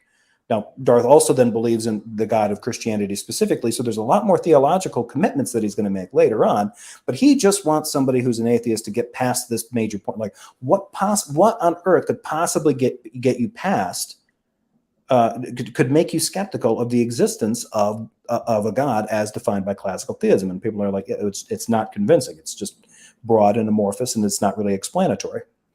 So... Yeah, but go ahead. Interesting there in the projection, because that word, that might be the word that describes him best. He projects like a motherfucker. Yeah. It's breathtaking how much he uses it, and whether you're talking about accusing people of bait and switching, which is actually what he does himself, or accusing people of monologuing, which is what he does himself, or accusing people of filibustering, which is not even a thing in social media, something he does himself. Like, no, but I don't know that I've encountered an individual who projects as much as this guy does. Yeah. He is a fucking case study in projection. Yeah, and then on top of it, what he's trying to put out there for these guys, for like hey, this is what's out there. Look, let me play that last bit back. Because you know the difference between a de facto and a de facto denial, but in fact, the non-acceptance. Yeah, so the idea that, like, okay, well, if you're not accepting this, then you're denying it. That would only work if you were committed to the exact same worldview that Darth Dawkins is. Then, by denying the existence of this necessarily existing being, by not citing it as necessary or trying to say it as something else, would be some kind of de facto denial of it. But the problem with that, there's lots of problems with that mentality, but he hasn't established that that's what honest inquiry's worldview is. Darth's not doing the heavy lifting here. What Darth is supposed to be doing with a precept apologetic, at least kind of, is to say that we all assume things, we all presuppose and assume certain things as just sort of, kind of brute facts. But really everybody's assumption should be the only ontologically true worldview is the Christian worldview. But he's not doing what is necessary to say, to make the connection, like, you know what, honest inquiry, your worldview and my worldview are actually more alike than you think. And then once you make that agreement possible, then say, okay, now you're doing something inconsistent. Now that we've agreed that our worldview is the same, you're engaging in some things that are inconsistent philosophically with this worldview. All he's telling HI is, like, you're being philosophically inaccurate or inconsistent or contradictory because you're not accepting the God of classical atheism just right out the gate. And this is shoddy apologetics. This doesn't work because he still hasn't actually, like, well, first of all, I don't know that it has to be a mind to be ultimate, and I don't know that there's anything that has to be ultimate to begin with. So until you get him on that same page, you can't then turn around and say, well, when you deny it, if you're going to invoke a fact and say that you can invoke facts without referencing the God that's responsible for them, that is a de facto denial of the existence of that God. No, it isn't. It simply is not. It's just not. but what Ding Dong's doing here is he's playing, he's playing Sith Lord, right? Only Sith Lords deal in absolutes, right? So he's doing that. And then what he's doing is he's just saying, here, I'm going to pick you up and put you on my shoulders, and then I'm going to carry you over, and I'm going to place you on your point where I'm telling you what all of your positions are. Now tell me why it's not true, right? He's saying, it's this or this. And we hear this all the time from him, right? He will say things like, your position is. He will tell people what their position is, even when they haven't, he hasn't asked them what their position is because he's not fucking interested in what their position is. And two, he cannot let someone talk long enough to inform him of what their position actually is. Because in order to carry on with his script, I need to say, this is your position and here's why it's wrong. Yeah. Yeah, and he's not giving them an out because at the same time, because like I said, he's trying to do the thing that the presuppers usually will try to do. This like, hey, we're all assuming things about reality. What you skeptics need to realize is that what's grounding everything ontologically is the existence of God, which is a claim that even classical apologists will make. The evidential apologists will make the same claim. But then the presuppers go a little step further and they're like, you need to assume the truth of God, in order to have a foundation of knowledge. Yeah. And they can't defend that because then when he says that, well, you can't just invoke a fact without referencing the thing that's responsible for absolutely everything. Like, of course you can, because you don't have to know it completely. People have been asking presuppers about these online presupper types about this for a long time. Like, wait, so I have to understand absolutely everything before I can even mention it as a fact? What it entails is everything. No, yeah, but that's where, and this is where, this is what Sai used to do all the time. He's like, look, you either have to know everything, or you have to have revelation from someone who knows everything.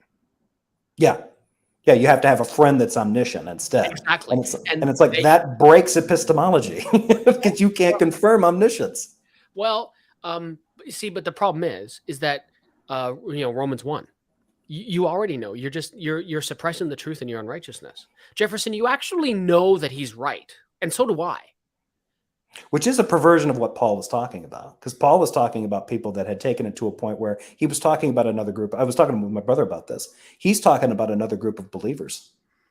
Of course he is. It's like they're on the page. They're on kind of the same page, but they're denying the truth. They're denying the truth of the actual God in their unrighteousness. But what was their unrighteousness? Worshiping other gods or worshiping creation.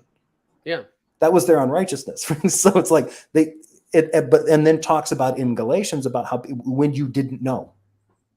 Yeah. You didn't know the God. That they're not suppressing it. I love this when Christians bring it up because they try to think like, well, here's Paul going full on Freud. It's denial in this kind of pseudo, kind of subconscious kind of thing. Like, that's not what he was talking about. That is not what that meant. That's not even the concept there. Yeah. Okay. So there is something ultimate. There's a de facto denial. It's not a de jure. Do you know the difference between a de facto and a de jure denial? No. Okay, de facto means that's just the state of affairs. It's just the way it is. Okay. What's the other one? So if we have Eskimos and non-Eskimos sit down at the cafeteria, and the Eskimos sit in one side of the cafeteria, and the non-Eskimos sit in another one, it's just de facto segregation. Okay. That is the strangest example to give for de facto, I think, that I've ever heard. Let me get into something here. Yeah,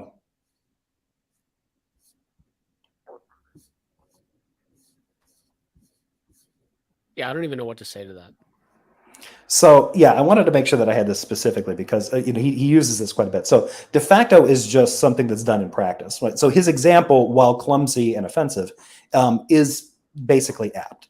It's something done in practice or in fact, right? There's nothing stating that Eskimos and non-Eskimos cannot socialize, but for whatever reason, these two groups are separating themselves from each other.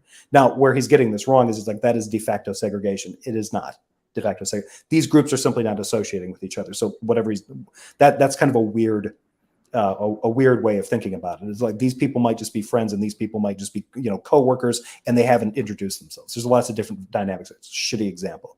Yeah. But the idea that, so like the idea of, this happens a lot in bureaucracy. You probably know this as well. There's things that state, municipal, and government practices will do that create a kind of de facto. It's essentially like more of a more, right? Like it becomes kind of a de facto law, but it's more just kind of a standard of operation. But there's nothing specifically. The de jure thing was that it's explicitly stated, like, this is what you can't do, this is what you will do, this is what you can do. Well, yeah, And so, yeah, the difference between, like, you know, common social practices versus law. yeah, exactly. And it happened quite a bit during like the Trump administration. He would do things, and they're like, well, there's nothing that says that a president can or can't or shouldn't do this. But it's always sort of been like the de facto, you know, it's been in practice for so long, it's sort of a de facto procedure. But it's never been, it was never put into writing. And so that's probably a better way of doing it. But this kind of thing here that he's trying to say is like, well, what you're doing is a de facto denial of God. Okay, that's fine. Darth is getting into some really weird territory here, because if Darth does not attend a church and does not have a congregation in real life, as far as I'm concerned, does not make an effort to meet with other believers in the kind of faith tradition that is described in the New Testament. I don't think going onto social media and picking fights with non-believers and other Christians counts. Then he is in a way denying the existence of God, because that is a de facto practice. He is not a Christian de facto.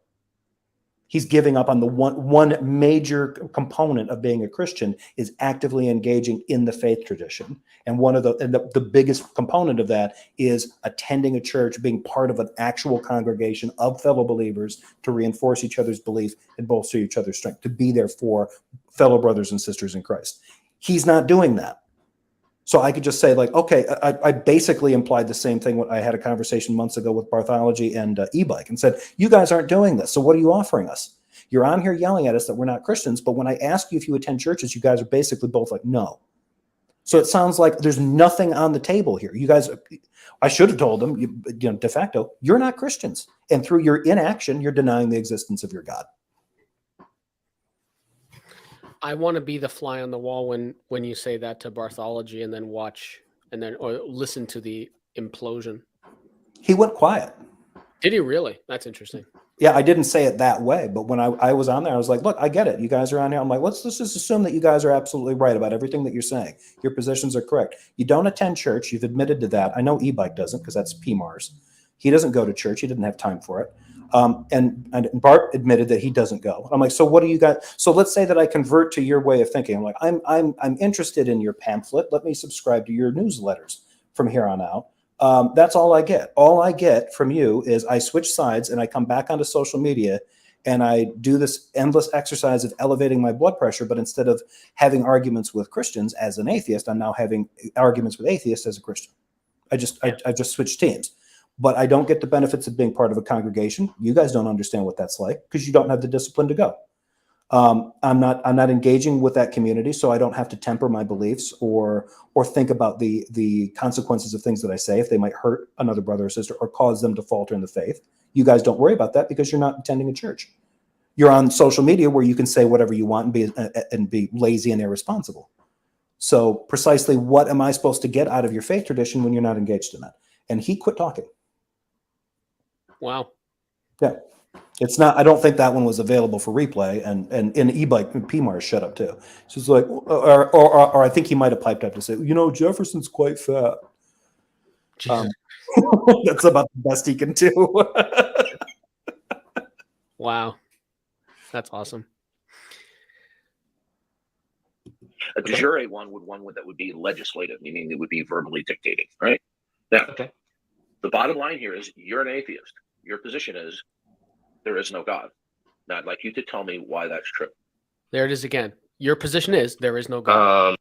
Yeah, not tell me why it's true. It's like, look, my position is this because that's my belief, and I have reasons for believing that. Why it's true? It's true because there are reasons that support my either my belief that there isn't a God or my lack of belief in one. Either way you take it, it doesn't matter. It's true because it's what I believe. That's the only way you need to answer that question. Yeah. He's doing this thing again where he's being sloppy with his wording, just shift the burden again. Like, okay, your position is there isn't a God. Now tell me why a God's impossible.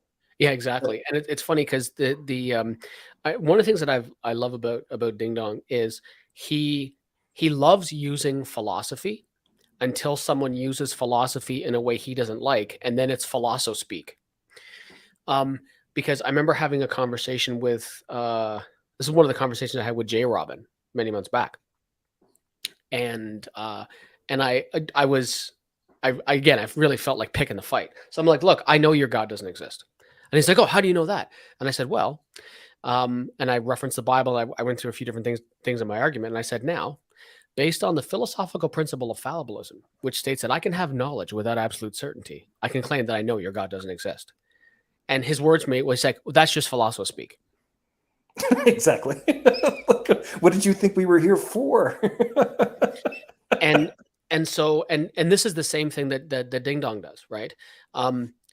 When I heard his interactions with Leo Filius. I love Leo. He's except Leo makes me hate myself sometimes because he's so much younger and so much smarter than I am. So, but I find it interesting because, he would throw these things out and he'd be like, it's like, stop with your, philosophical mumbo jumbo, your philosopher speak, your philosophical double talk, right? Until he gets something that he likes. Right. And then it's all about the philosophy. Yeah. Yep. Yeah. It's basically like, oh, whatever works for me in the moment to get the upper hand of the conversation. And as soon as somebody starts to even begin, it looks like the tables are turning. He'll switch tactics. Yeah. Or like what he usually does is this constant, I want to talk about your view. We're going to talk about your burden of proof. I want you to prove to me that a God doesn't exist. I want you to prove to me that a God is impossible. Like, and for somebody who's just starting out, listening to somebody like Darth, it sounds like he might actually have a case. And it's like, but if you get into even just a little bit of religion, philosophy of religion, that like that question that gets brought up, that gets accused, atheists get accused of using almost cliche of like, well, which God are you talking about? Yeah. There's something to be said about asking that question, not so much in like, well, what about Thor? What about Mars? What about these other gods? It's not so much that, it's what is the philosophical underpinning of the God that you're talking about? That's pretty clear that Darth is talking about the God of, to anybody that kind of is read on this stuff, even a little bit, might get to, okay, Darth's talking about the God as defined by classical theism. But even then, until he's clear on that, actually, if he were clear on that and said, okay, well, this is the kind of God that has to exist, you could just come out and be like, well, what about Buddhists that don't believe more like in an ultimate reality, like nirvana? Oh, come on. That's just an atheist canard. Right. So so the idea is then to reject any other possible conception of an ultimate. It has to be an agent and a mind, not a reality or a state of existence. So it's like, okay, so you just ruled these out. You haven't, I would just ask him, like, how would Darth, and if he's listening, I would love for him to give an argument, explain to me why nirvana is impossible, why an ultimate state of existence is impossible. Well, what I want to know from you is, how do you justify anything? Who, me or Darth?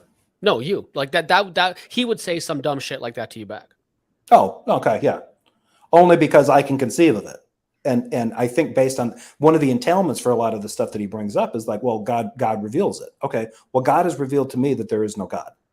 So either that God is a liar or there isn't a God. Revelation isn't what we think it is. So moving forward, the only defense that Darth now has, any of these guys have, is just to say that I'm a liar, which is an incredible burden of proof for them because they'd have to know my mind. Well, yeah, and it's funny because I remember having this conversation with him once. I asked him the rhetorical question. I'm like, do you have access to my private mental states? And he was actually starting to answer the question. And I'm like, that was rhetorical.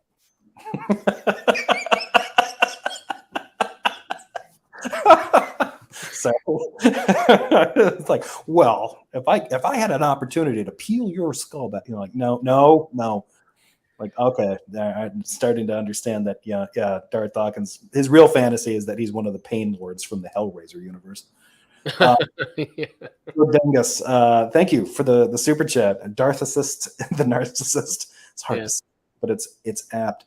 I just wanted to highlight this one again because I don't know why these kinds of claims make me smile, because you see these like on like billboards in West Virginia. Praise Jesus Christ as Lord and Savior. Seems a bit redundant. His kingdom comes with great destruction. Gross. Just gross. Like, I don't know exactly why you're not cheerleading for Cthulhu. You know, to stare at him is to shatter one's mind. Like, yeah, neat. Also not my plans for the weekend. Like, you know, my thing is like, if somebody shows up and says my kingdom comes with great destruction, like, miss me with that, bro. Not interested. Like that basically, that threat was barely veiled. Exactly. Like, barely, you know, it's like, have you ever, whoever your name was, brings a sword. Just go into YouTube and watch the video Godzilla versus Bambi. Just watch that. It's hysterical. So basically, it's this kind of a cartoon sketch with Bambi kind of standing and eating some grass and stuff like that, and then Godzilla's foot just comes down and fucking crushes him. Right? Yeah, that's what you said. That's all you said. Right? It's coming. Watch out. Wait till your father comes home. Say right. The problem is that when I die, right, I'm gonna blink out into nothing. Right. This is what I'm firmly convinced of. And I'm fine with that. You know, the 80, hopefully more than 80 years that I get on this earth is, you know, hopefully going to be enough. If you're right, maybe the way Sam Harris put this is best. In Letter to a Christian Nation, Sam Harris wrote, in the fullness of time, one side is really going to lose this argument and the other side is really going to win. Yeah. And so if I'm right, then you'll never know you were wrong. In the insanely unlikely event that you're right, yeah, I'm in deep shit. But I would actually go further with that. Because there is a real possibility that if those people are made perfect, in order to not suffer in a perfect place, they won't know that they're right, in the sense that they get to lord it over the people that were wrong. That's right, because that's not going to be that shouldn't be a kick anymore. If you're made into a perfect being, I don't think, you know, the dopamine kick, even like I'm right, you're wrong, get wrecked, that kind of thing. That should be over. And the idea that you were right at the expense of a lot of family, friends, loved ones, either poofing out of existence as if they never were, or spending an eternity in conscious torment. Yeah, you're going to need a lot of cope to deal with that. I guess really, like if you are transformed into this, you know, perfect being and reside with this God of love, as 1 John 4 says, then wouldn't you? I would think, at least, and maybe this is just my human thinking, I think I'd be sad. Right? Yeah, if God comes back, if his kingdom comes back with the kind of destruction that these guys, because these guys are always like combining this kind of stuff with sort of Hebrew apocalypticism, the idea that his kingdom is coming back and it will bring about destruction. Yeah, the destruction of Rome, the destruction of the oppressor, right? But the idea of like making this fantasy that God comes back and he kills anybody that just didn't happen to toe the line, it's like, okay, that's not entirely like that. Sure, you can get that out of passages in the New Testament, but that doesn't mean that those passages weren't written by a psycho. Also, on top of that, this idea of an eschatology is just, to me, it's just a misanthropic fantasy. It's a way of projecting your pain and grief and anger and rage and wrath onto a society you feel that hasn't lived up to your expectations or hasn't provided you enough, and say, ultimately, a God's going to come back and beat up all the bad people that treated me badly. And you know, to me, that's not a good motivation to feel anything. If you're a Christian and you can acknowledge that God's coming back, the idea should be that to me, it's logical that if God comes back the way that Christ brings a sword is talking about, then all of eternity should be weeping. Yeah. It should be an eternity of despair at all the people that God had to kill in order for you to have your little slice of paradise for the rest of time, or the rest of God, whatever existence God doles out for us. So and also for See the Future, he's asking Queenie to give him 3 movies. I'll give you one that has God in it: Cabin in the Woods. Watch that; it's very instructive. For Peebo. Cthulhu, did someone call? Oh, wait. Thank you very much for the donation, Peebo. Yeah, no, I did invoke the name of Cthulhu. I apologize. Yeah, I think it is. I think it is telling to hear some of these, kind of YouTube and Clubhouse apologists speaking with such glee over the impending doom to come. I think that's it makes me happy that I live in a country with much more restrictive gun laws. Yeah. I want to point this out. Warren's here. Good to see you, Warren. You guys should spend more time repenting of your sins and less time criticizing someone trying to spread the gospel. Actually, Darth is not trying to spread the gospel. Or if you're talking about Christ brings a sword, Christ brings a sword is not really doing much gospel spreading. I would also point out that what seems to me to be a narrative and logical inconsistency with the idea of repenting of your sins, rather, like that seems to be more important than Jesus dying for them. And the reason you guys usually go for that is because you want to put the idea of salvation onto individuals so that you can blame them for not doing it right. Yeah, and further to that, I would reference back, if you go, if you have access to Clubhouse, you can go into the CA forum, and back there you'll find a past recording of a conversation that I had with J. Robin. Now, J. Robin has since kind of disappeared from social media, and I hope he's enjoying his life. Yeah. I think whatever drew him away, I hope he's getting peace, love, and satisfaction out of it. Now, if you go back to a conversation that I had with him, it was more than 2 hours. And here is someone who was a professing Christian, a proud member of Ding Dong Sycophant Band. And it took me close to 2 hours.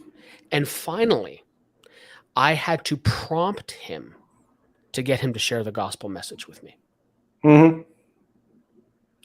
So be careful when you are talking about these people about, all they're trying to do is this, all they're trying to do is that, because there's one very specific example I gave you. And I would also wager that, and I said this before, go find me a snippet of a conversation where Daddy Ding Dong is kind and loving, as he should be as a Christian, and sharing the gospel message. Just kidding. You can't find that. Because that's not what he does. At the best you will be able to find is him acting like a complete jackass to somebody, being terribly hateful, rude, insulting. He'll kick that person. And then after they're gone, and after he's banned them or server muted them or belittled them in such a way that they no longer wish to engage and simply turn off whatever app they were engaging with him on, he will then say, in a passing moment before he goes to rail into the next person, oh, well, Jesus this, Jesus that. Yeah. That's the absolute best you're ever going to be able to find. Now, I am happy to be proven wrong. And again, the CA@Rogers.com. Send me something. And I will look in with eager anticipation at the email that will never come from you. But if it does, yeah, be happily surprised. Yeah. Guru, thank you very much for your donation. Finally, Frailty is another good movie to watch. Yeah, Frailty is an interesting movie. That one takes me back. Really good performance from Bill Paxton in that. They were demons, can't you see? Sorry. All right. See, I'm starting to get distracted with movie talk. All right, let's get back into this. Because of my understanding of God. Okay, stop bullshitting. If you continue to do this, I will kick you from the room. You're an arrogant little prick here on Clubhouse, and you've been so ever since the time I've encountered you. I want you to tell me in clear terms why there is no God. I really want to have the conversation.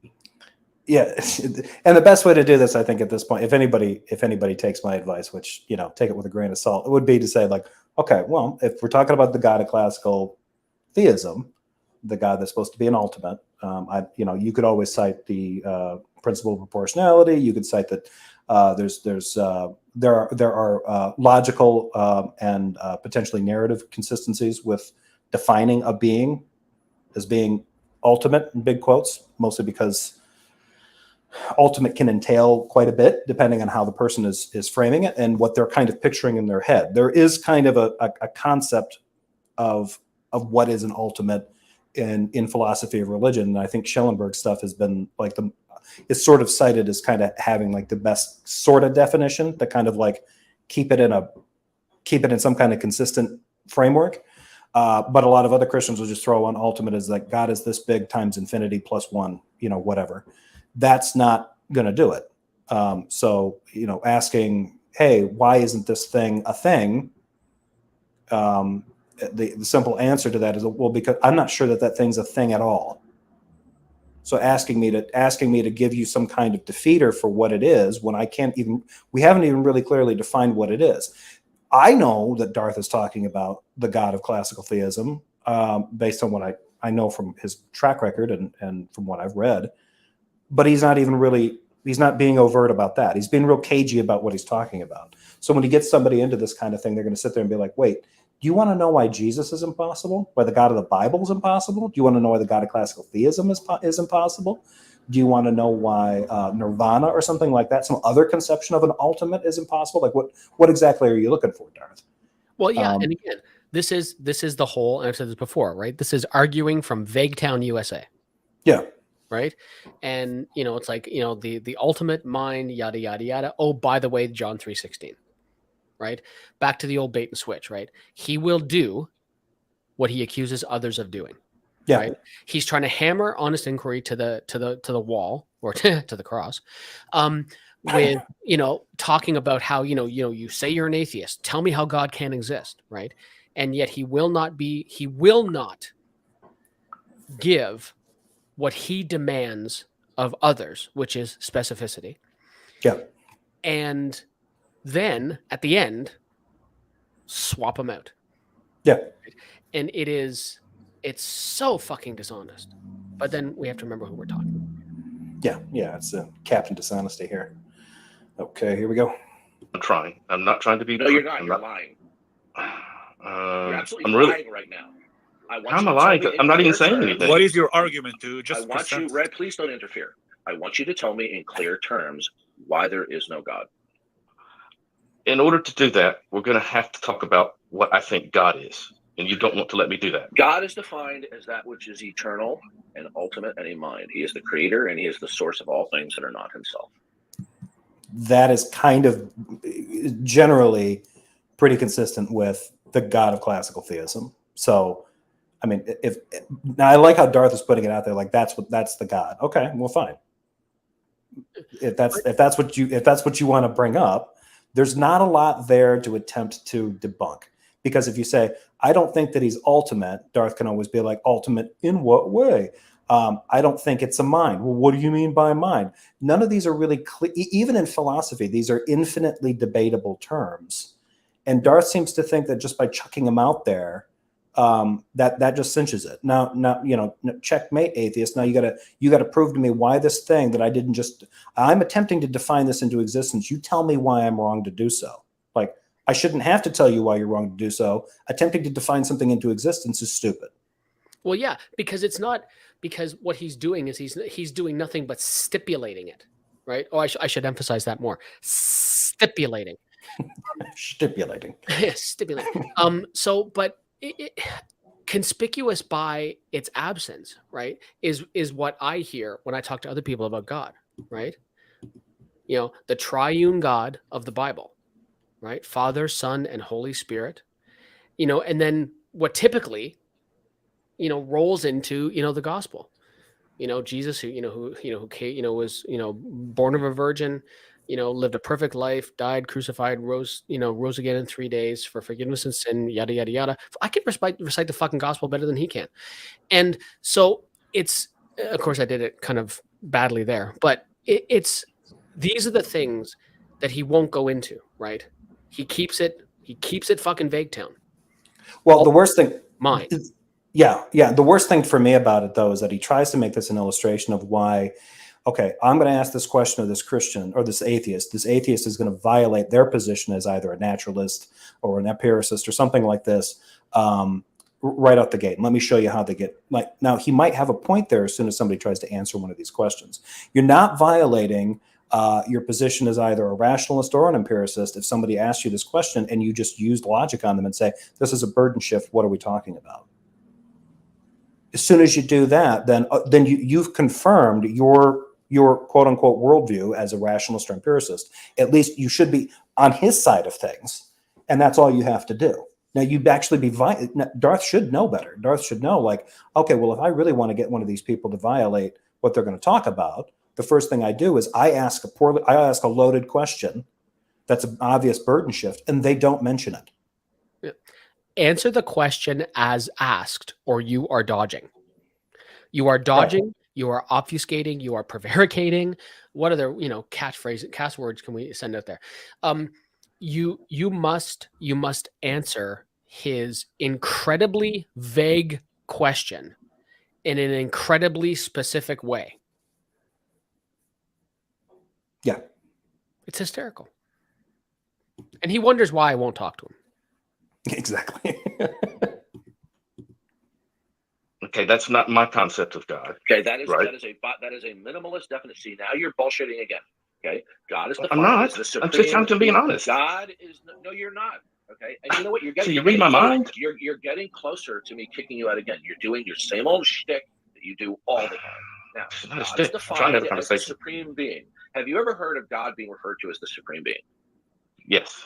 Okay, when we define God as the supreme being, what that entails is that God is an agent, a mind, and it's the source and basis of everything that begins to exist. And in fact, he is, except for himself, the source and basis of everything that exists that is not himself. There you go. I've just given you a... There's more to it than that. From a Christian perspective, it also entails, now if you're a Trinitarian, it also entails Father, Son, Holy Spirit, Jesus coming, God made flesh. Those are also entailments of the Christian worldview. Right, which he's not even gonna get close to that. He just wants to deal. Yeah, he just wants to deal with the fluffy one that's in, because like I said, even if you got him to the point, like if the point here for Darth was to get somebody to say, like, you know what, you're right, Didi, I totally agree with you. It sounds like there's no reason for me to reject that. It sounds like it could be, it's a very real possibility that whatever this God is, that it is an agent, it is a mind, which is ultimate, and it is responsible for the existence of all non-contingent things, everything else in the universe. Cool. Can you give me directions to the local mosque? Fucking exactly. So this references back to, again, the conversation that I had with Jay Robin. It's going on a year ago now, but when I was having this conversation with Jay Robin, and I've never had this capacity to discuss this with Ding Dong, mostly because he won't let it get there, right? But I said, okay, let's assume for it's almost like Kalam, which we can get into in a second. So I said to Jay Robin, I said, let's assume for a moment that you stick with this minimalist, classical theistic creator, ultimate mind God. I said, but now, Jay Robin, let's assume for a second that all of a sudden my internet connection goes out as we're having this conversation, and this conversation gets lost somehow. And the next time, but then we send messages back and forth, and we agree to meet in 1 week's time to pick up the conversation where we left off. But during the conversation, you were able to get me to the point where you're like, you know what? I can't tell you why there isn't an ultimate creator mind. Maybe there is such a thing as a God that's this ultimate creator mind. Maybe that's true. But before I get a chance to talk to you next week, a Muslim knocks on my door. Now, I've already accepted, because of our conversation, I've accepted the fact that, oh, fuck, there might actually be this ultimate creator God. And this guy reads me through some portions in the Quran, and now I'm a Muslim. Right. And I said, the problem with that, J. Robin, I said, is so, and now let's assume that the very next day, the end comes, right? It's like as it is in Revelation. A witness shall be made to all the inhabited nations, and then the end will come. And then the end comes. And let's say, for argument's sake, that you and I are both standing, at the judgment, seat of God at the same time. I said, I think I'm in better shape than you are, because you had an obligation to proclaim the faith that lies within you, and you didn't do it. And that's where I think that's one of the reasons why I think that this whole argument is total fucking bullshit. And it's this whole thing. It's like you are so unwilling to actually plant your flag where you actually believe, because you understand the burden that it places on you. But I think from a theological perspective, people like this, if what they believe is actually true, they're the ones playing with fire, not the atheists. Sorry, I'll climb down off my soapbox now. Yeah, if there's anything, if they take that obligation seriously, they should be more cautious about that. Well, but I mean, that goes back to the ideas. There's admonitions in the Bible about, hey, if you're, don't be super excited if you're called to be a prophet for God, because you're held to a higher standard if you turn out to lead people astray. And Darth essentially tells people that's what he's there for. Yeah, I'm not here to convert people. I'm here to warn them that God loves them, but he's going to kick the shit out of them if they show up and they haven't bent the knee. Like, okay, are you willing to give your personal testimony? No, and I'm not willing to talk about Jesus. I'm just here to tell them that they're fucked. Like, yeah, exactly. Okay, you're probably in trouble. You want to hear convincing personal testimony? I invite everybody that's listening to this now and who will listen to it in the future, go to a Mormon church and ask a Mormon to share their testimony with you. I guarantee two things will happen. One, you'll get a beaming fucking smile from ear to ear. And two, the end of that story will end up with a Mormon standing in front of you crying, tears streaming down their face, proclaiming, "This is how I know this church is true," saying those exact fucking words. Because I studied with Mormons for about 3 years. They have some fucking out there shit that they believe. Yeah, I kept doing it because I'm like, man, what crazy shit are they going to say next? And it was so engaging. Like it's bat shit fucking bonkers crazy. But hey, I get my own planet. I'm a god, so hey, that's cool. It's a good gig. Yeah. Yeah. You want to hear testimony? Go ask a Mormon, and I guarantee you, it'll end up with them in tears streaming down their face. I can't tell you how many times it happened to me. Interesting. Huh. Yeah, I've never been to a Mormon church. So been to a lot of others. Never been in a synagogue or a mosque either. So maybe I should do that. I put that on the bucket list. I better get this. Let's see here. Thank you very much, Greta, for the donation. Pine Creek trying to get Darth to talk about Jesus. Yeah, yep. Yeah, it's a classic. Yeah. Thank you again for that super chat. All right, let's plow ahead. Very clear, minimalist definition of God. God is the supreme being and the creator of all things that are not himself. Now, your position is such an entity does not exist. Now, please tell me why that does not exist. I don't have any good reason. And that you could just answer that by saying, I don't think that such a being is possible. Yeah. And then Darth will just lose his shit. Well, exactly. Yeah. So you're and I have good reasons to believe that it may not exist. Okay. I would like you to tell me why God does not exist. All the God propositions I've heard don't seem to make sense. Again. Right? I'm getting to it. Right? If you I don't want you to get to it. I don't want you to get to it. I want you to explain to me why God does not exist. All right. How many words can I use, or how long can I speak? I'm sorry. What words should I start with? I want the audience to know that this is the same shtick that he does every single time that I talk. Yeah, the easiest thing to do is to just remind them. I mean, I appreciate what Honest Inquiry is attempting to do here, but the easiest thing to do, in my experience, and all the other people that I've witnessed doing this, when he asks this question, just stick to the empiricist rationalist position that Darth feels that you're supposed to be stuck in, and that he feels that so many of us violate. So stay within that, and every time he asks a question like that, that's burden shift. He hasn't demonstrated the thing that he's talking about. He's just defined it into existence and then asked you how it's impossible. But all he's saying is like, oh, well, I think there's a thing that is an agent and it has a mind and it's ultimate, the foundation for all things. Cool. Now you explain to me why that thing is impossible. I'm still not clear what the thing is. So you're shifting the burden onto me. You started defining something, but you haven't even begun to do the legwork of demonstrating that it exists in actuality. There's no difference between what Darth is saying at this point and essentially like D&D world building. I can conceive of a squid beast that exists in an ethereal plane, and when it transports itself from that plane into our reality, to gaze upon it is to lose one's mind. Good old H.P. Lovecraft style. I can conceive of that being. Now, I want Darth Dawkins to tell me why that God can't exist. Yeah. Why can't that being exist? Well, because it's not necessarily real, and that's the problem. The burden shifting that's going on here is that Darth is saying, here's this concept. You tell me why it can't be. And all you have to do is like, that's a burden shift because you haven't told me that it's actually a thing. You've just told me what it is conceptually. You have this idea in your head, but you haven't demonstrated anything about it that could actually be real. And the only thing that he can appeal to is the consequential stuff that he's using to infer back to the being. He just says, well, all this stuff is here. It must have come from a being that has these kinds of really weird, wild, widely and poorly defined properties. Interesting. That's an argument from ignorance. Yeah, and part of the problem is that, and I've tried discussing this with other people before, and I've used it in portions of openings that I've had, debates / discussions with other people before, and I've said, like, let's not waste any time arguing about something neither one of us thinks is real, right?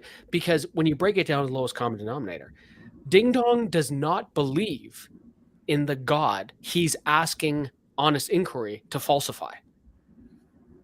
Yeah. His God is exceedingly specific. That's the God they should be talking about. Yeah, exactly. Because that's the one where it's like, okay, if we're going to talk about the God of the Bible, then yeah, I can bring up things that I think falsify it, like narrative inconsistencies, illogical inconsistencies. These kinds of issues come up that cause me to doubt the claims that this thing could be real, because there's impossibilities being presented to the audience. Yep. Now, if you just pretend that no, that's for later. Let's get into the foundational thing where you reject the existence of this conceptual, that doesn't matter.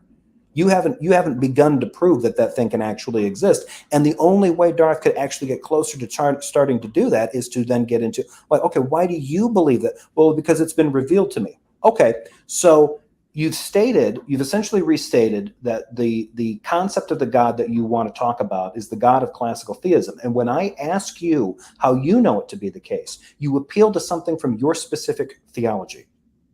Yeah. The idea of Christian revelation, which you also haven't established as a thing. Yeah. That definition is also unclear. So exactly how is it? So not only are you attempting to shift the burden onto me to prove the non-existence of this thing, when I ask you how you demonstrate it, you don't demonstrate it. You say that it's been demonstrated by the thing that you're attempting to invoke. Yeah. Which is just blatantly, it is begging the question and blatantly circular. So those are the fallacies that you have to deal with. You're arguing in a circle. You're begging the question. You're committing a burden shifting fallacy in an attempt to what's the final one? Beg the question to well, I forgot the fourth one. Yeah. Oh, to achieve an argument from ignorance. That's the fourth one. To ultimately present, like, why is there something rather than nothing? Well, there is something, and something else must have made it, and it must be God. Basic argument for ignorance fallacy. Yeah, and if you bring up circular reasoning, he will say, "Is all circular reasoning invalid?" That's the first thing he'll bring up, because so we have to, like if we rely on our senses, but we use our senses, right? So there is some circularity, which I don't think we can get around.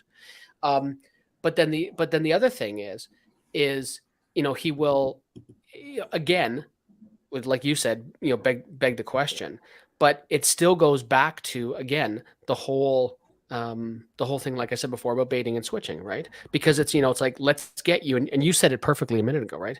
Let's get you to accept this minimalist definition, and then I'll tell you why it's Jesus. Yeah, exactly. But first, you have to tell me why this minimalist definition is impossible. And then I'm not going to do a Bible study with you. I need you, and that's why I said, okay, let's say I get on board with this. I'm okay, perfect. All right, I believe you. Everything that exists has to have a cause, and that cause must have been this God that is an agent, a mind, which is ultimate and responsible for absolutely everything, including evil. Just slipping that in. Yeah. So, okay. So we're cool there. Now let's get my ass to a synagogue and start getting the conversion going. Am I right? And then go, no.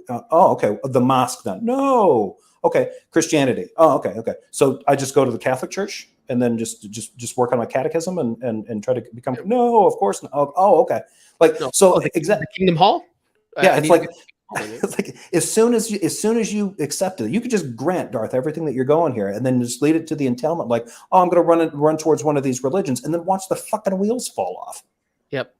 Like he can't, and if you're like, why not Islam? Oh, because if you compare that with the Quran with the Bible, there's things that it gets wrong. Well, that's not what I needed to do. I just needed to accept the existence of an agent and a mind that is ultimate, and I did that.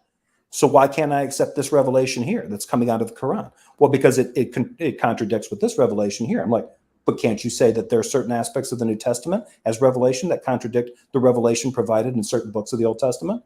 Well, no, or yes, or shut up. Yep. Let's see, where did I leave that one? Garada, I don't believe in God because I don't like anchovies, and God is a necessarily existing foundational sentient anchovy pizza. It's not a bad argument. Thank you for the super chat. Darth's always communicating a genetic fallacy when he attacks the epistemologies of others. Yeah, he might. There might be a case for that. Yeah. With this atheist troll. Okay, this is the same shtick. He's always getting to it. I want you to tell me right now in clear terms why God does not exist. No, the atheist shtick should be to point out that's a burden shift. Demonstrate it. Yeah. If you're going to accept like the kind of label that he's saying, this is just my recommendation. Like that's a burden shift. If you keep, you'll get kicked off, but you'll be consistent. But to me, I think there's only two ways to be consistent with Darth. One, point out every fallacy as a fallacy as soon as you identify it. And there's nothing wrong with saying this, because the one thing that people tend to get into, like, okay, let me just concede the fact that you are committing a blatant and obvious burden shift fallacy, and let's see if I can engage with your bullshit. Don't.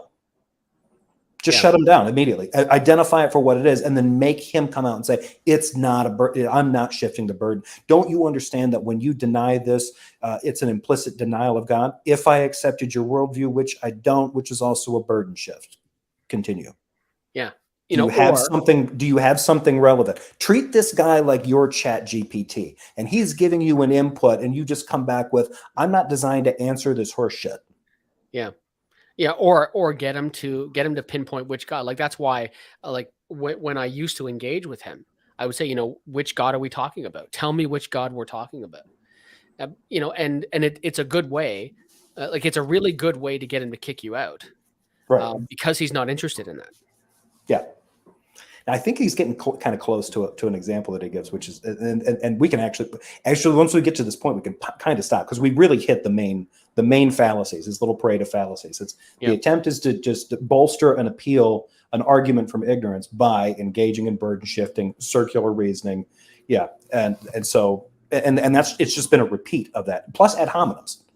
It's constant ad hominem attacks. He's a troll. He's an atheist. Like, you're asking this guy serious questions and you want serious philosophical answers to them.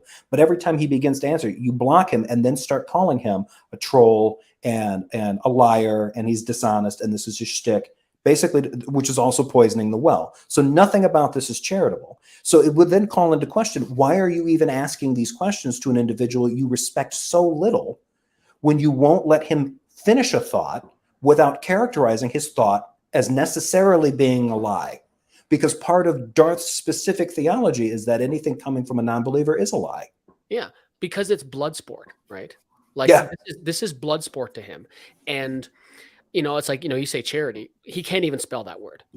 You know, and I've said this before, he can't spell it, let alone display it to another human. He doesn't seem to have the capacity to do that.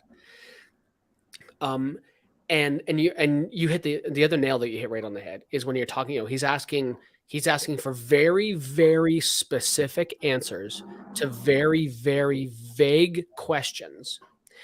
And as Honest is trying to lay this out and give him what he believes is the most honest answer he can give him, it requires something else that Ding Dong has no capacity to either understand or allow, and that's nuance. Yeah. Like these are like, you know, he's like, you know, he lays out this entirely complex question. Now give me a yes or no answer. Right. Yeah. So we probably missed some of the black or white. Oh, well, no, we did. We caught some of the false dichotomies that he was bringing up, which in a lot of those cases. So, yeah, here we go. I'm waiting for him to get like Honest is going to say the words "pink unicorn," and that's when I know we're in for the good stuff, because what Darth follows up with is just chef's kiss. The reasons that I have, I can't just. Yeah, I would be agnostic to the God that you described. Okay.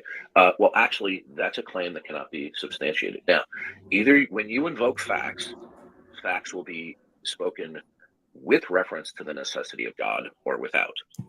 Not necessarily. This is also a false dichotomy. So when you speak facts, are they spoken with reference to the necessity of God or without? They don't need to be spoken of in reference to either. So this is also a false choice. So again, he's presenting a false dichotomy and saying, oh, it has to be one or the other. No, it doesn't, because facts can be supported by other things. You don't have to take it back to an ultimate supporting source. Just a few supports can make it enough to be a fact that you can invoke with some confidence. But the problem is that for Ding Dong, everything goes back to that first domino. Right. Right. And God is the first domino. Right. Which is also kind of a weird trick, because in a way, if this actually creates something of a little bit of a problem for him. I don't know if I'd like somebody to point this out, but there is something of a philosophical or logical entailment that if you have to invoke God anytime you invoke facts, the only way God can really be established, the only way he can be affirmed, is through the invocation of facts. Any other way would be so. There's something of like kind of I don't know if it's what they would call it philosophically, catastrophic, but there's something weird about this idea. There's nothing in epistemology that says you would have to do this, but Darth is just shoehorning that in and saying, no, you have to be able to go back to the ultimate source, otherwise you have no grounds in which to say anything. Well, if you're invoking a fact, you don't have to have ultimate grounds. That's not what a fact is. So he's sort of trying to redefine how facts would be supported in the first place. And there's something to be said about this. Like, if you could, like you said, like, well, if you could show one fact that is not dependent upon God, then you'd win. Well, the existence of evil. Yeah. But that's supposed to be something that's dependent upon us, which we're dependent upon God. The only reason that we're able to do it, and it doesn't matter if you're a monergist, synergist, determinist, whatever you want to call it, the fact that it exists in a world created by God in which all things are dependent upon him and is sustained by his power means that those facts are also dependent on him, and the existence of those things contradicts his existence and his nature. So, yeah. Get wrecked, Darth. Thank you, Turing Test 2, for that super fund. A little something for the tea fund. I appreciate it. It will go to more tea. That money is already spent, let me tell you. Okay, I think they're getting close to that. Okay, now if somebody says God is not needed, God is not necessary, is that the equivalent of saying God doesn't exist? No, I don't. Yes, it is. Yes, it is, because God is defined as the ultimate. Why did you bother asking the fucking question?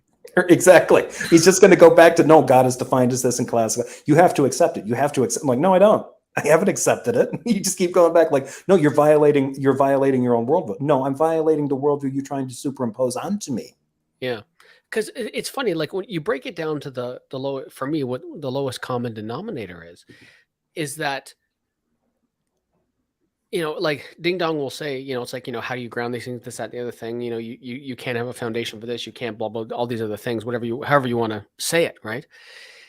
And for him, it's, you know, it's like, you have to go back to an ultimate, you have to go like that. So in his own little fucked up brain, he can make sense of all these things.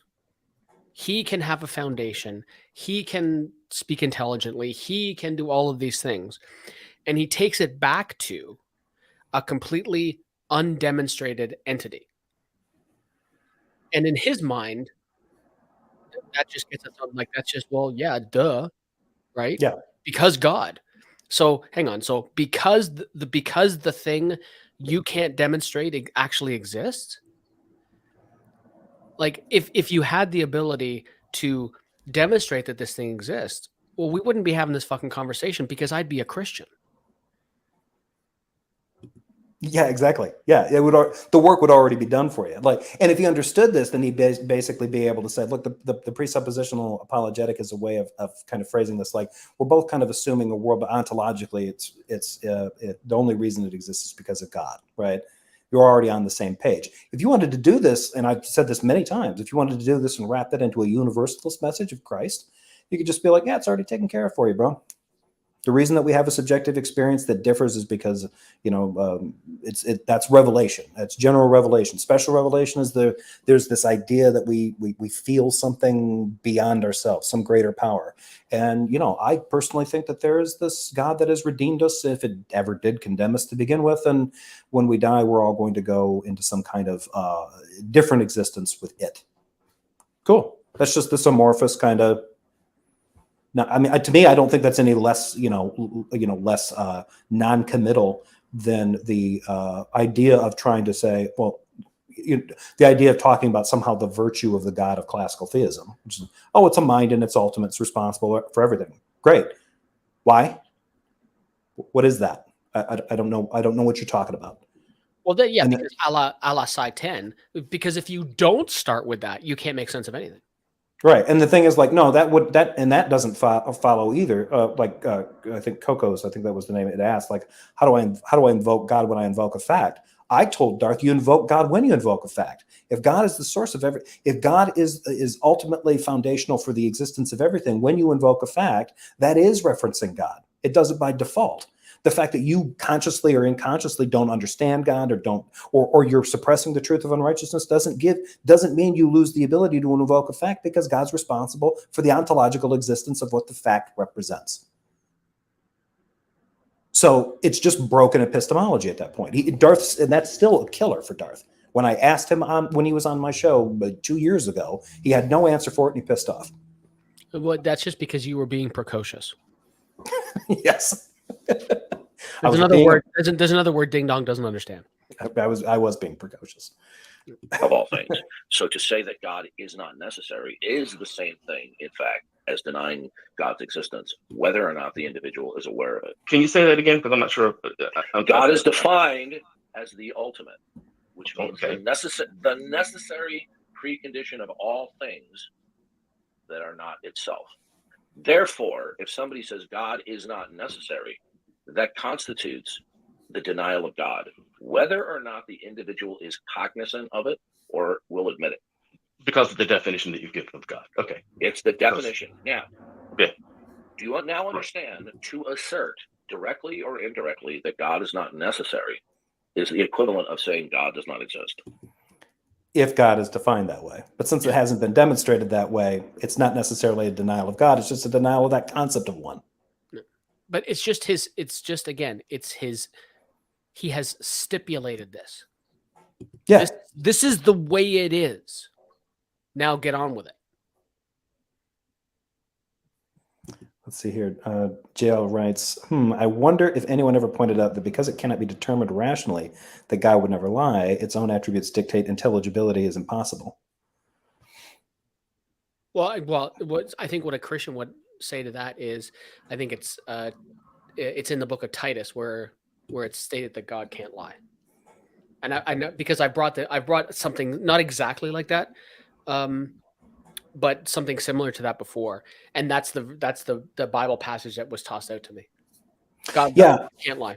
Yeah, I think it's interesting. I was kind of having a weird conversation with my brother yesterday, and I was kind of going on this riff about you can get into this area of Christian nihilism where because he was talking about idealism, the idea that we all just exist in the mind of God. And I said, it kind of bothers me when some Christians will try to get in that, because I don't think they understand the entailment. It's kind of close to what I think J.L. Warren is talking about. If you couldn't understand the total nature of God, the notion of lying sort of breaks down. So you wouldn't really be able to know. But also from a moral position, the idea of something being true or false also breaks down. If everything is just a projection of the mind of God and it's just part of his plan, it's sort of like the projection of a story. If God is the author of reality, within that story of reality, you could have two characters. One character is convinced of something as being true, and it turns out it actually is. And another person is convinced of something being true, and it turns out they're either misguided or mistaken, so they believe in something that's false. Now, from the perspective of these characters, it's true and false in proportion to their relationship to their environment, the created world. Both facts are true for God. Yeah. And so I don't think these guys seem to understand this kind of thing. Like, it's like, okay, if this is some mind and everything just exists in it, and that mind is responsible not only for setting reality up, but maintaining it, then lies and truth are only relevant subjectively to us. And they might be being imposed on us because of our natures as determined by this being. But for that being, a lie is not a lie. Sin isn't really a sin. There's no way. Actually, sin doesn't even make any sense from that perspective, theologically or even philosophically, because a person that sins can only sin because God allows it. God is, after all, setting up everything and maintaining everything through its power. So a person can only sin under God's power. A person can only be righteous under God's power or through his redemptive plan. So it doesn't matter. Whatever happens to you is because God allowed it. God dictated it and mandated it. It couldn't have been any other way.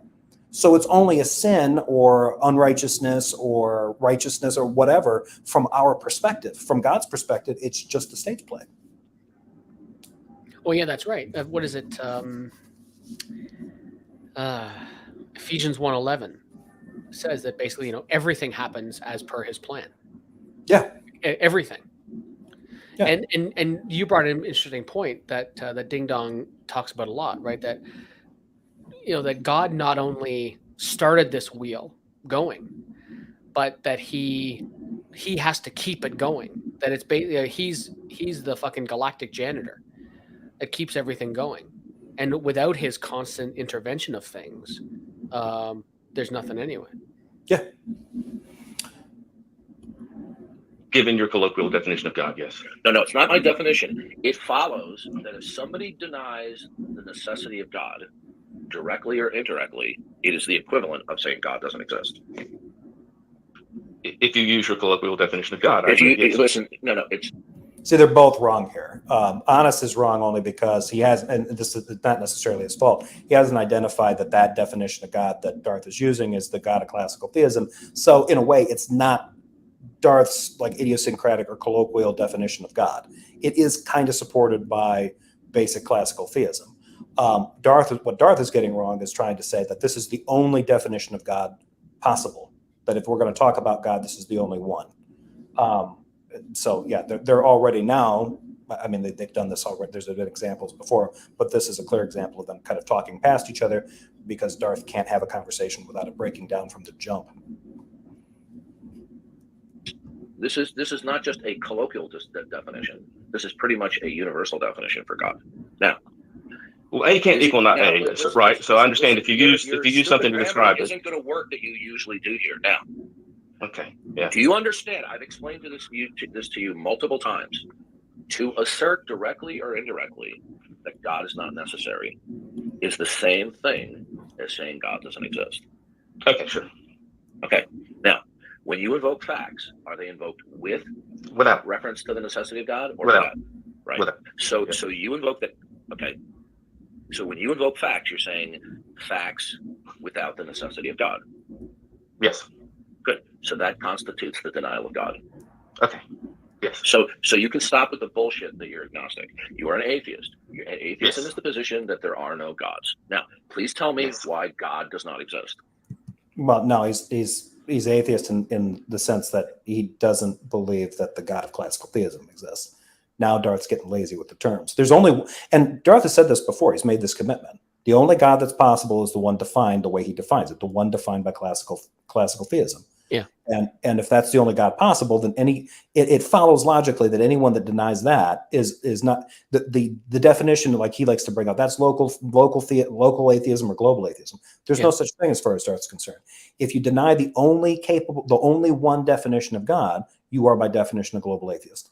Yeah, and you actually brought this up in a video I can't remember what video it was, but you brought this up very very succinctly in another video when you were talking about him, because as far as Ding Dong is concerned, if his exceedingly specific God doesn't exist, nothing exists. Yeah. Yeah, it's not well, and they'll usually get into this idea like, well, if there isn't a God, then everything becomes unintelligible. It's like, that's not the correct entailment. There's nothing to be there's nothing that can be intelligible. Everything is gone. The fact that things don't make any sense anymore is irrelevant because things don't exist at all. Yeah, there's no sense. Yeah. There's nothing to be made sense of.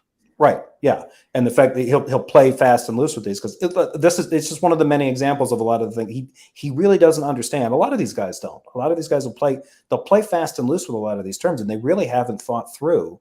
And I don't know if it's like a deficiency in their imagination or just a lack of patience, but they haven't thought through what the entailments of some of these things are. And with just a little bit of time trying to think it through and trying to see where it could like lead to like a trap or a cul-de-sac or a contradiction, like you can kind of arrive at these and be like, it's not a great position to take, or, I can see how that could become contradictory fast. But Darth just, I got to give him credit. He just plows forward with the same script. Yeah. Oh, I do have to flag this here. Let's see. That's the link for DarthDawkins.com. That I believe that is a link for you to get your squeaky Darth Dawkins balls.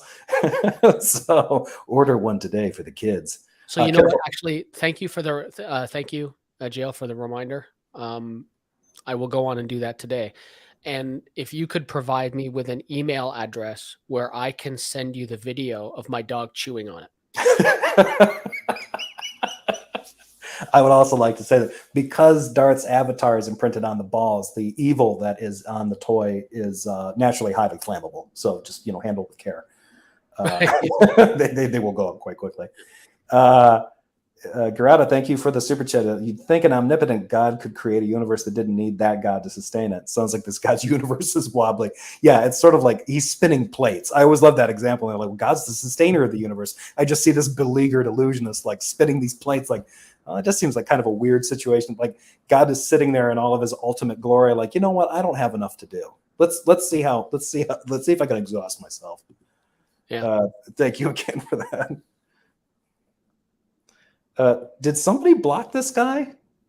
Please don't block Christ Brings a Sword. I'm aware that he's a troll, or I don't really even think he's a troll. He's just on here trying to like do a street preacher kind of thing. But unless he says something that's going to get get my channel flagged, please don't block him. Don't take that away for a second. I want to take the love of this message in. Your censorship of the Holy Spirit leaves you desolate of information. Listen to this. May your nightmares grow until the day you realize you're going to hell. I have to say, that is the most loving thing I've ever heard in my life. And it only gives credence to, and this is not my original statement, although I use it regularly. And Christ Brings a Sword, you have helped so much to prove it to be true, that there is no hate quite like Christian love. May your nightmares grow until the day you realize you're going to. What I think is interesting here, this reminds me of a statement.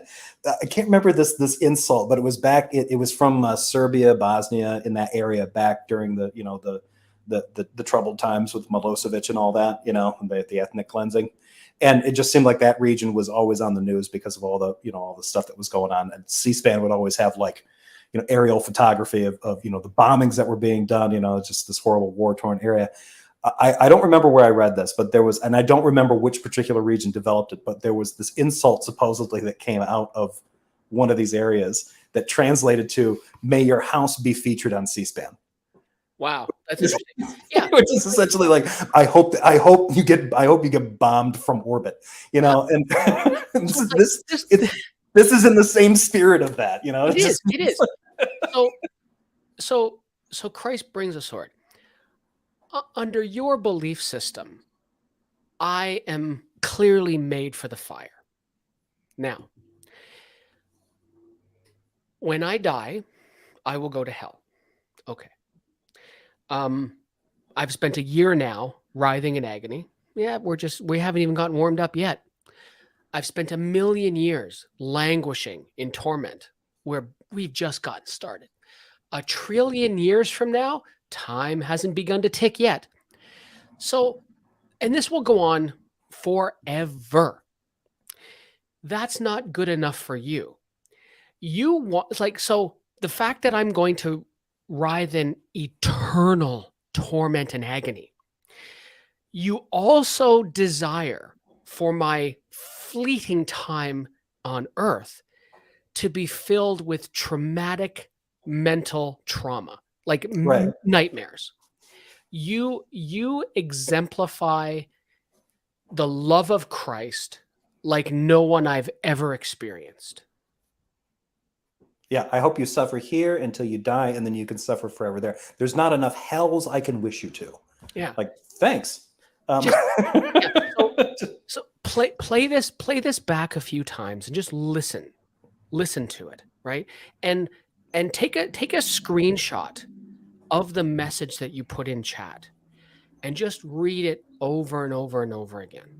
I think he does. While also doing something disturbing with his own body. Hey, okay, that provoked an alarming visual. I didn't say what the act was. I'm just saying it's a disturbing thing that he does to himself. Oh, okay. You fill in the blanks there. Sure, thanks. So it's my fault. Yeah, I'm blaming the victim now. Yeah. JL writes, it's also weird that an omni-creating entity would create a system where truth claims are determined by strict methodologies, except the one of the existence of the entity itself. That's a good point. Yeah, there's nothing quite as interesting as God. Nothing reflects quite the mind of God, like rationality and rationality and the laws of logic, until we use rationality and the laws of logic to start illustrating problems with the existence of God.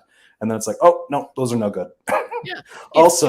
If this God was as evident as Christians seem to think it is, we wouldn't be having these discussions. Yeah.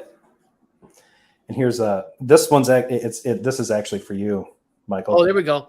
Bridge the Divide 2022@gmail.com. Okay, hang on. I'm just going to leave that up for a second. I'm just going to take a shot of that with my camera. Will do.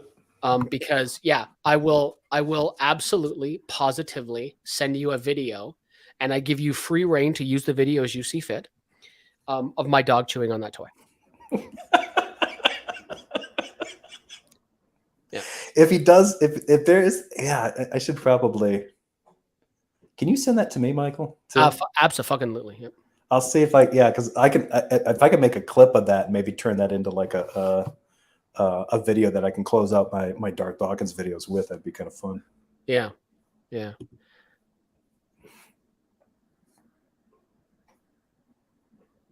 Who's Seabass? Christ brings a sword. The guy that we were talking about. Oh wow. Okay. Yeah. Maya, you're way too smart for me on a early Saturday afternoon. I didn't put 2 and 2 together there. Well, okay. This now it's just getting really funny. This is like some bacon. The illusion is crumbling, and you will eat the bugs. Okay, so I mean, is that supposed to be an insult? Because I mean, talk about a good source of protein. But, I mean, crickets. I've eaten crickets. They're gross.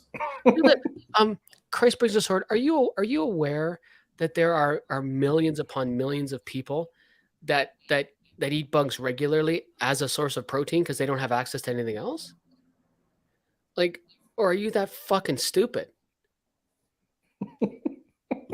Benghazi says chocolate-covered grasshoppers are worth trying. I imagine they would be. Yeah, I had roasted grasshoppers in Mexico, in a very rural town in Mexico, and they are not. Just roasting them and then throwing some some pepper on them, it does not take away that like cut grass taste. Yeah. So yeah, like the ones that I had, of course, being Canadian, we cover everything in maple syrup. Oh yeah. So ones that I had were basically kind of like crystallized maple sugar crickets.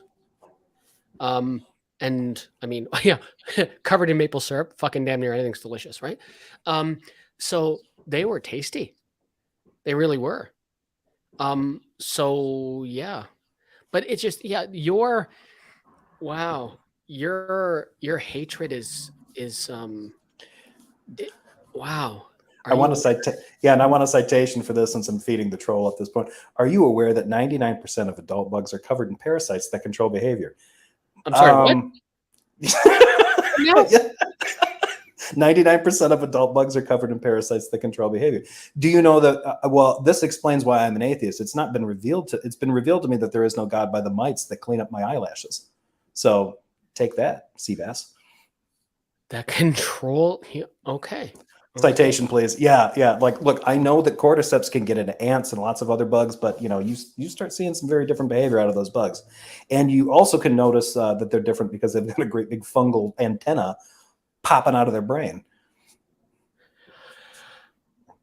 Oh, I got nothing. Okay, let's go on.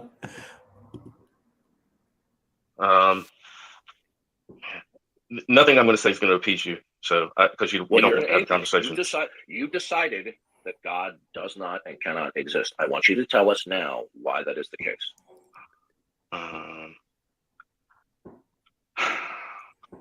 So I'm willing to say that there could be something ultimate. No, we've already made it clear. When you invoke facts, it is without the necessity of God. Right, I understand. Okay. So now, I'm willing to admit there could be something ultimate. About what could be or might be. I want you to explain to me why God can and does not exist. See, here's part of the problem. Here's part of the problem with this is with what Ding Dong said. You have decided. No, you dishonest fuck. He is convinced of this, right? So here, this is the most philosophical term you'll ever hear me toss out: doxastic involuntarist. Right. We cannot choose our beliefs. I am convinced of this. So, no, you dishonest fuck.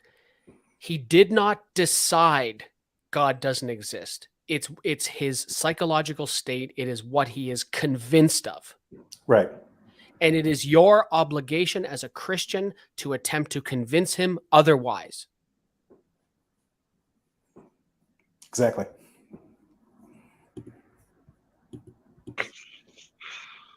Well, I guess for me, it's like trying to explain why pink unicorns don't exist, right? Yes, it is. And so that's an atheist cliche. Would you like me to explain why it's a cliche? Sure. What I'd like is if you just give me a minute. I've listened. Good reasons. I guess, we have good reasons to believe that they don't exist, because were they to exist, okay, somebody would see them here on planet Earth. Okay. Right.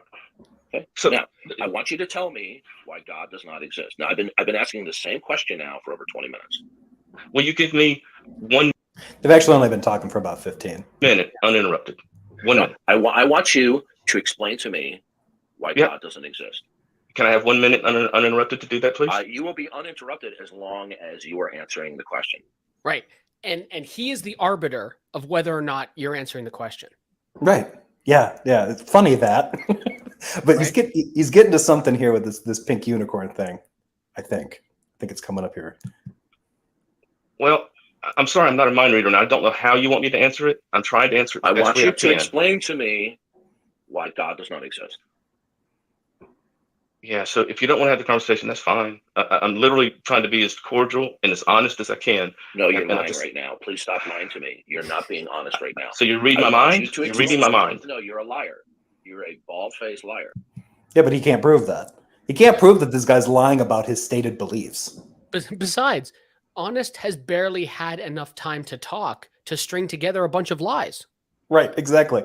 Yeah, it's like, well, you're lying to me. At what point? I haven't finished the statement yet. Exactly. It's like a sentence. A sentence has structure to it. You barely let me finish the entirety of a fucking sentence. You're lying. And you're lying about that too. Like, what the Exactly. fuck? The person tells a lie that means they You're a lying liar that lies. Yeah, you lying liar. always lie. I don't want to hear your voice while I'm talking. The only reason why I interject or interrupt you is because you are persisting in prevaricating. This is what you do. Now, I want you to explain to me why God doesn't exist.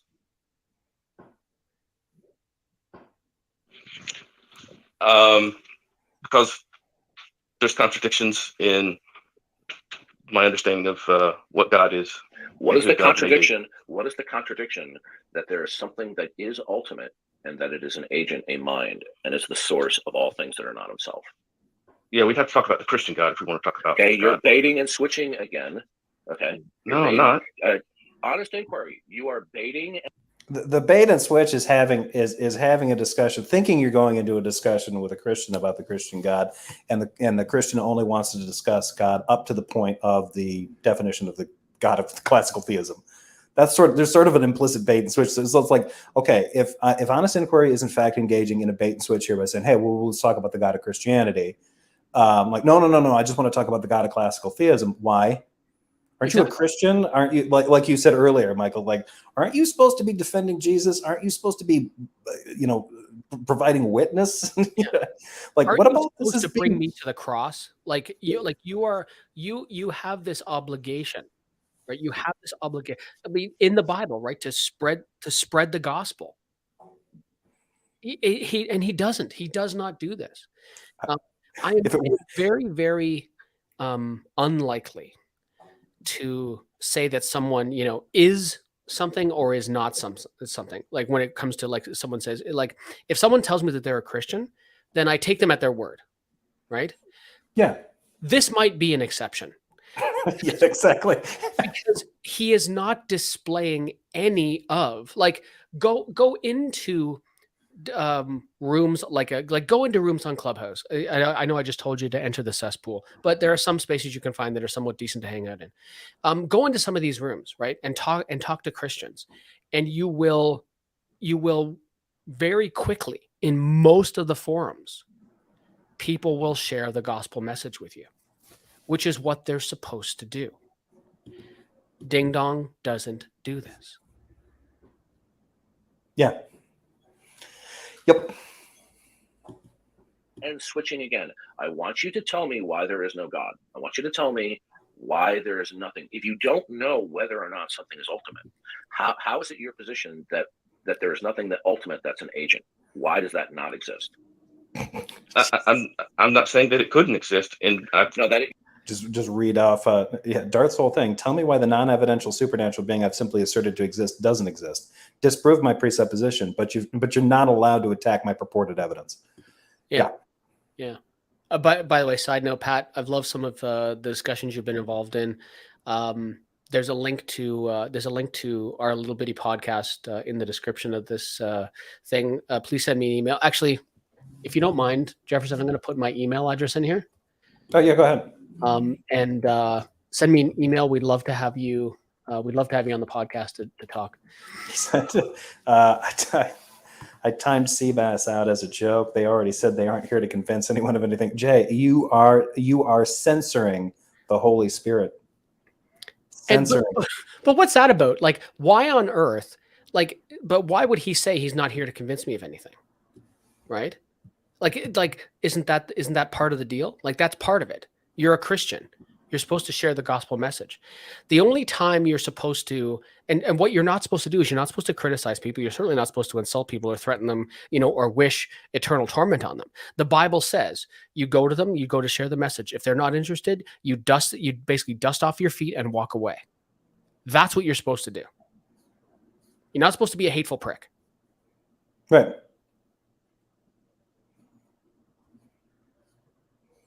I'm trying to tag this for him in here, but I can't see him. Discovering. There we go. Discovering ancient history with. Okay, you don't mind if I put that in the chat, right? Oh no, yeah, put it in the general chat. It's fine. Okay. I just wanted to make sure I tagged it for Pat, so it's in there now. Yeah, that's our podcast email address. Anybody watching this or listening to this, whether a believer or not, you want to have a conversation, send us an email. Love to talk to you. All right, here we go. I already agreed with you. I've already agreed. I've already agreed. Your position is you are an atheist. Atheism is the denial of all gods, and specifically, it is specifically that there is no God. There is nothing that is ultimate, that is an agent. Okay. Now, I want you to explain to me why God doesn't exist. I don't have an argument as to why something ultimate and that is an agent doesn't exist. There's no way I can. So nobody you don't have can a give an rationale argument for your. You don't nobody. Have a rationale Nobody for your does. atheism? So Yeah, nobody. Do you deny the existence of God arbitrarily? No, but nobody. And what is your non-arbitrary explanation why there is no God? Okay, so you're asking me if it's a possibility if you that they're non-content. I'm going to tell you right now. If you continue to dodge, I'm going to kick you from the room because you're wasting our time. Okay, you're like a dog chasing its tail. I want you to tell me you're not. Did you want to say something? No, I just saw missing Seabass. Yeah. See, when I see Seabass, all I think of is the Farrelly Brothers movie Dumb and Dumber. I think that's why Jay went with that. Yeah. Kick his ass, Seabass. Kick his ass, Seabass. Non-arbitrary rational grounds why there is no God. Yeah, as you described it, this being that is ultimate and foundational and that is an agent. I don't have any good reason to believe that does or does not exist. Okay, what you're doing is you're playing the little game again that you're an agnostic. Okay, I've already explained to you that your position constitutes the denial of God. Now, I've already explained this to you. Your position that you've admitted is that you invoke facts without reference to the necessity of God. In other words, facts exist with no God needed. That is your position, correct? Facts can exist with no God needed, yes. Right. That is the denial of God. So please stop with the bullshit that you're now suspending judgment. Now, I want you to explain to me in clear, non-verbally bamboozling terms why there is no God. Right. So I've conceded that I cannot give you an argument why. So is your atheism arbitrary? No. Even when he concedes a point, he still can't get a full sentence in. Yeah, I know. Yeah, even attempting to agree with him on just that point, he'll get talked over. I'm trying to think. Like I thought, because this one, yeah, you're not far off. Sure. You're not far off from the boot. I'm wondering if I missed the pink unicorn. Please give me the rational basis. Why you did miss pink unicorn. What's up? You did miss pink unicorn, but you're not far. I think he mentions it again, which is where the boot comes. Okay. Right. Because of my understanding of God, which is different than the way you've laid it out. I want you to explain to me why there is no God. Well, my definition of God is different than yours. Okay, so we're not okay. No, we listen. Now you're being deceptive. You're a little lying little weasel. We have been using an operational definition as God is that which is ultimate, a mind, an agent who is the source and basis and creator of all things that are not himself. Now, your position is that under that definition, God does not exist. Please explain to me why God doesn't exist. No, under that definition, I have conceded that I could not give you an argument that God does not exist. Arbitrary then? No, because what is the rational grounds if it's non-arbitrary? What is the rational basis that there is no God? I am not an atheist towards the God as you just described. Okay, I just told you. You're now lying. You're now lying. Okay. Well, you told me. I told you I couldn't have an argument. I said I don't have an argument. The necessity of. Christ brings us. I don't care if you all go to hell because you deserve it. Remember when we were talking about I was talking about your motivations earlier, and Michael was talking about, your style of quote unquote Christian love. You're demonstrating it now. Aren't you supposed to care about those that go to hell? Yep. Aren't you called to? Yep. There's a reason that you have a great commission from Christ himself. Yeah. The Bible says that God wants for all of us to come to a salvific knowledge of God. I think you need to repent of this attitude, Seabass, because I don't think you're serving Jesus, and I don't think it's the Holy Spirit that's motivating you to do this. I think you're a Satanist. Maybe you're a Poe. Maybe he's a Poe. Yeah, you took the words. You got the sentence out before I could. Maybe he's just a Poe. I'm a sinner. I don't care about you. Well, it's clear that you don't care about anyone. You care about people getting killed. Yeah. I know that. I already had your number from early on. You just want the people that you dislike, which I'm guessing is almost everybody, to be harmed by sword-bearing Jesus, which is a weird trick. So yeah, I mean, you just go ahead and wallow and fap about in your misanthropy, and we'll continue to just kind of giggle at your crazy declarations. Because right now, there's no difference between what you're doing on here. I mean, you could just up your game and write some of these messages down on cardboard and go stand out on a street corner. Yeah, like the vision that I get in my head of this is he's the one who's going to be, so like, when the stuff that talks about in Revelation, the clouds open up and, all the, angels come down, swords and stuff like that. He's the one that's going to be standing there salivating with a heart on as everybody gets their heads chopped off. Yeah. Yeah. I mean, Jesus is Lord, rebuke and reproof. He's said the same thing. He looks forward to the day that, I get to sit on the edge of hell and watch God pitch the sinners in, and I can sit there with a tub of popcorn laughing at all these people. Like, some of those people are going to be friends and family, right? I don't care. Yeah. I'm like, that's because you're a psychopath. Yeah. The Bible does say that you won't be sad, essentially. There is a Bible verse about that, which is laden with problems, I think, in its own.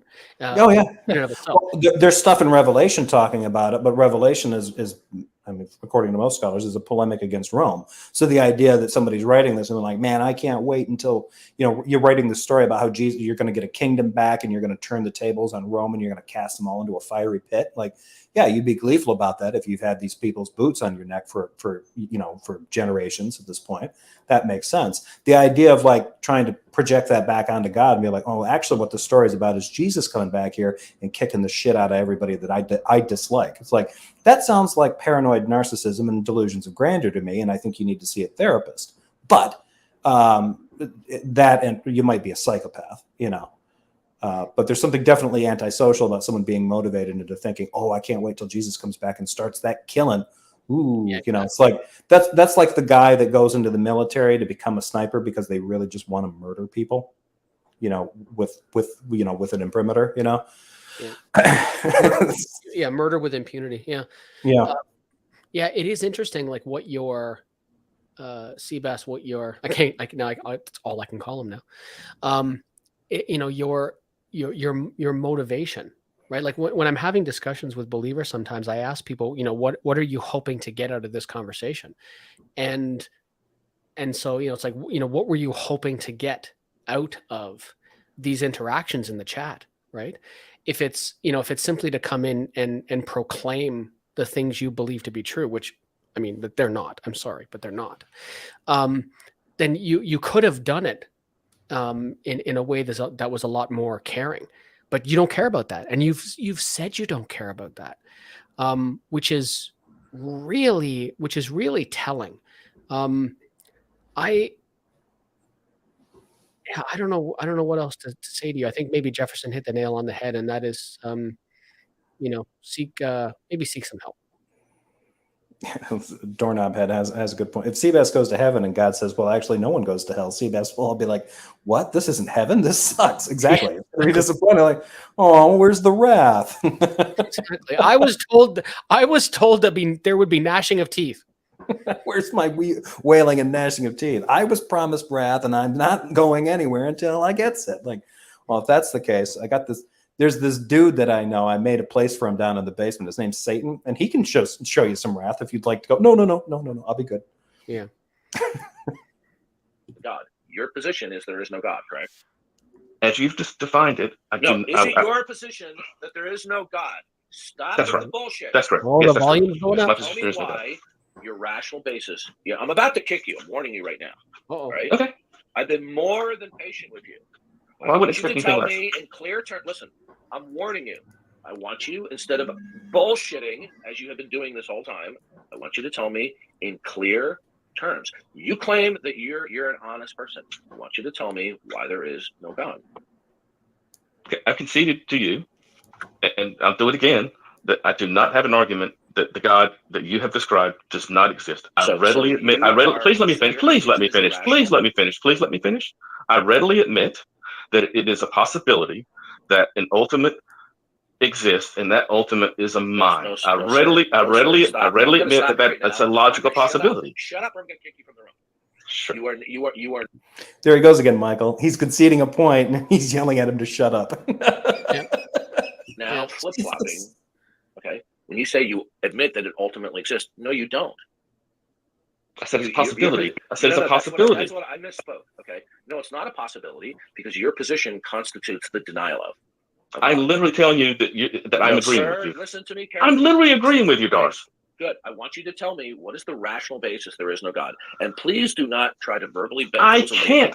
I'm not. I'm literally telling you on this point, you win. I don't have an argument with the God as you have defined it. I readily admit that there could be an ultimate that is a mind. No. Your position is not that it could be. Your position is that it does not exist. It's a contradiction. Now he won't let him out of. So even if you adjust your position, he won't let you out of it. Yeah. Like, no. You said you're an atheist, so this is your position. Like, way to go, Darth. I'm trying to figure out. I think that I've gotten this as far. Like the point that I wanted to illustrate. I think it was back here. Where was that point about why God doesn't exist? I'm looking for the unicorn thing because I think we missed it when he's blurted it out. Because there's contradictions in my understanding of what God is. What is the contradiction? What is the contradiction that there is something that is ultimate and that it is an agent, a mind, and is the source of all things that are not himself? Yeah, we'd have to talk about the Christian God if we want to talk about. Okay, yeah. So if you don't want to have the conversation, that's fine. I'm uninterrupted to do that, please. You will be uninterrupted as long as God doesn't. Uninterrupted. I've listened. Good reasons. I guess, we have good reasons to believe that they don't exist because were they to exist, there it is. Okay. We must have skipped past this. I don't remember us covering this. It's just before this because you said Ding Dong just said we have good reasons to believe they don't exist. It's just before this. Yep. That's an atheist cliche. Would you like? Yeah, it's the atheist cliche that about the pink unicorns thing. That's what. In fact, I'll just go back just a couple more seconds here. Well, I guess for me, it's like trying to explain why pink unicorns don't exist, right? And so that's an atheist cliche. Would you like me to explain why it's a cliche? Sure. What I'd like is if you just give me a minute. I've listened. Good reasons. I guess, we have good reasons to believe that they don't exist because were they to exist, okay, somebody would see them here on planet Earth. Boom. We have good reason to believe that the pink unicorns don't exist because somebody should have seen them here. Yeah. Okay. Now, I've heard him do stuff like this before, and somebody's like, well, okay, so it's a good reason for me to deny the existence of a God because it should be the case that somebody's talked with it or seen it. And they'll say, no, it can't be seen, or no, that's a category error because a pink unicorn is just a contingent thing and a God is an ultimate. No. But then all you have to do is be like, how do you know that the pink unicorn isn't ultimate? Well, because we see God in creation.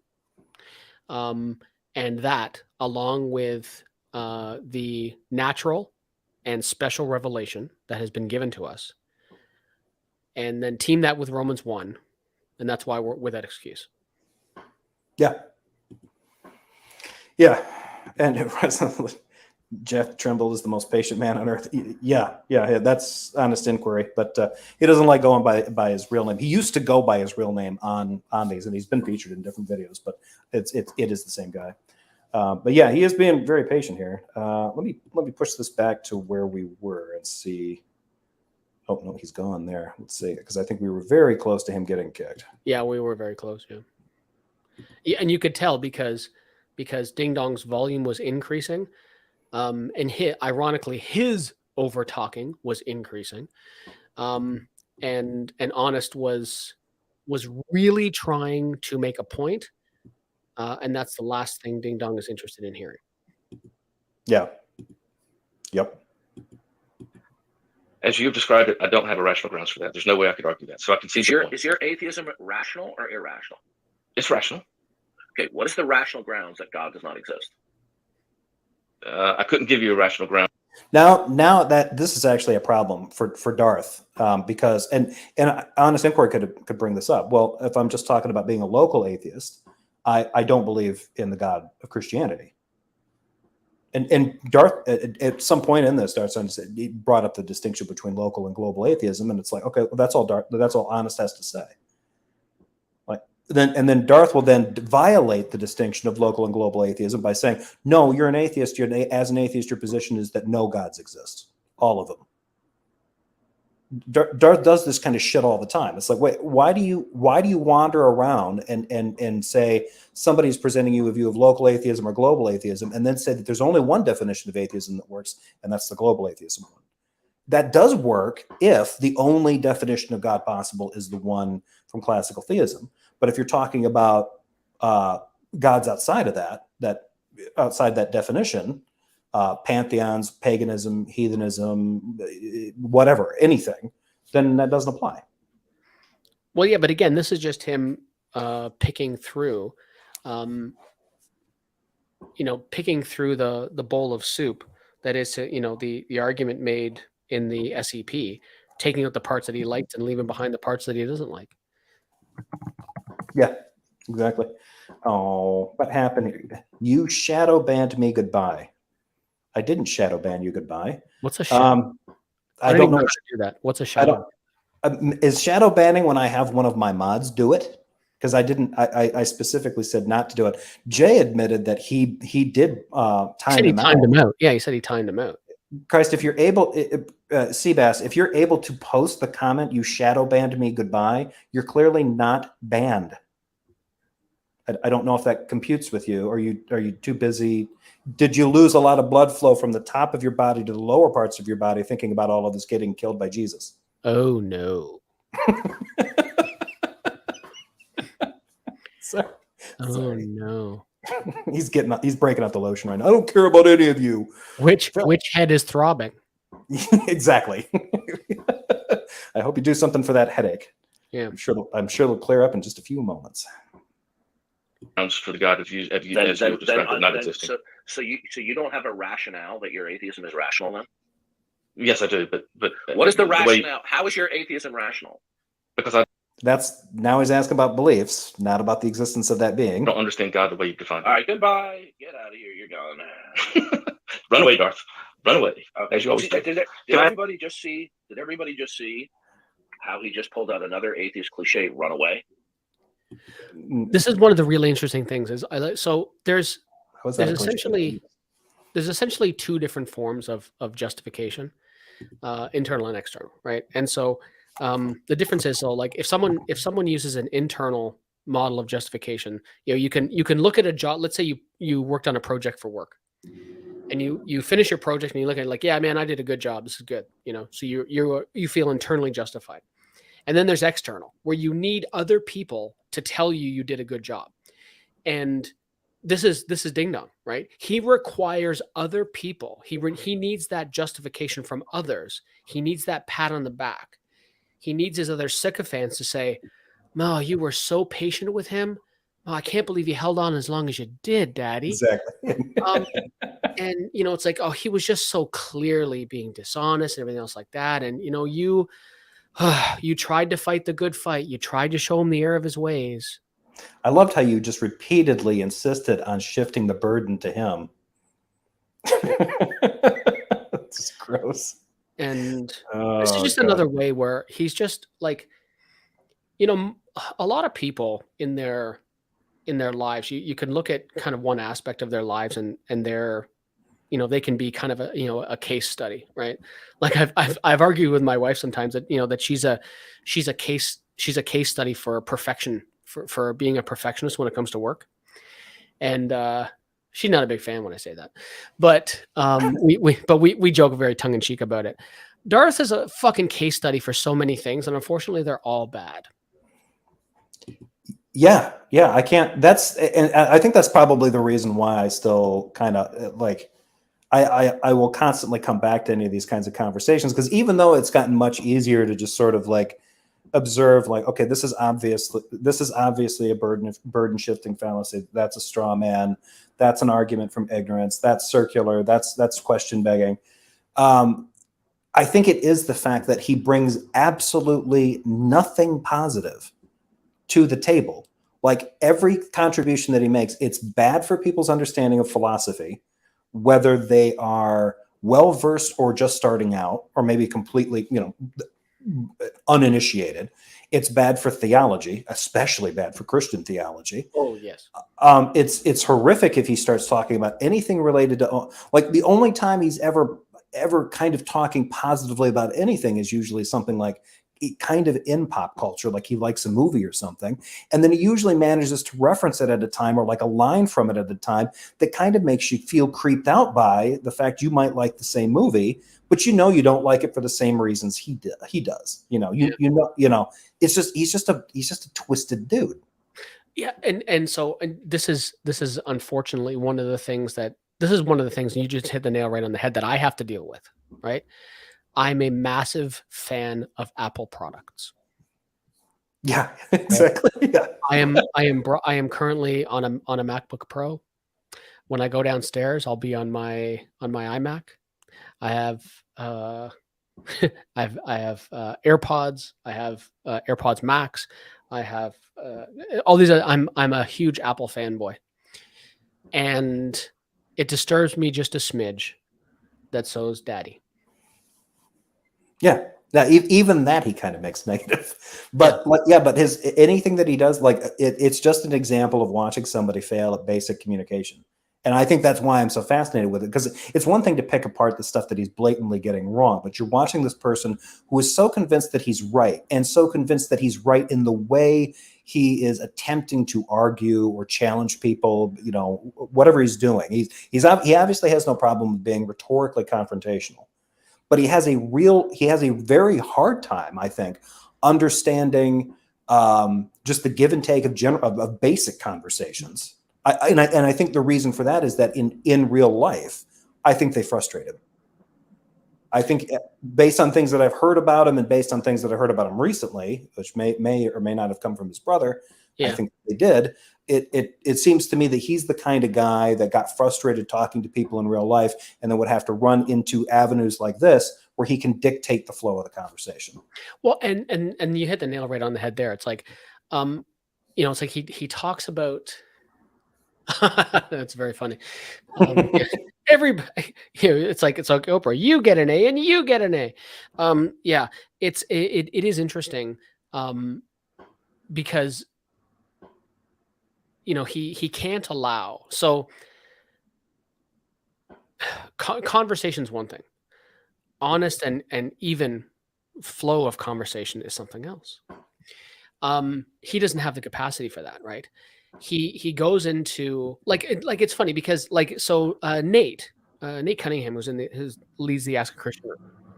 He is at least very straightforward and honest, right? He calls it his little corner of Clubhouse, where he gets to be in charge, but he owns that shit.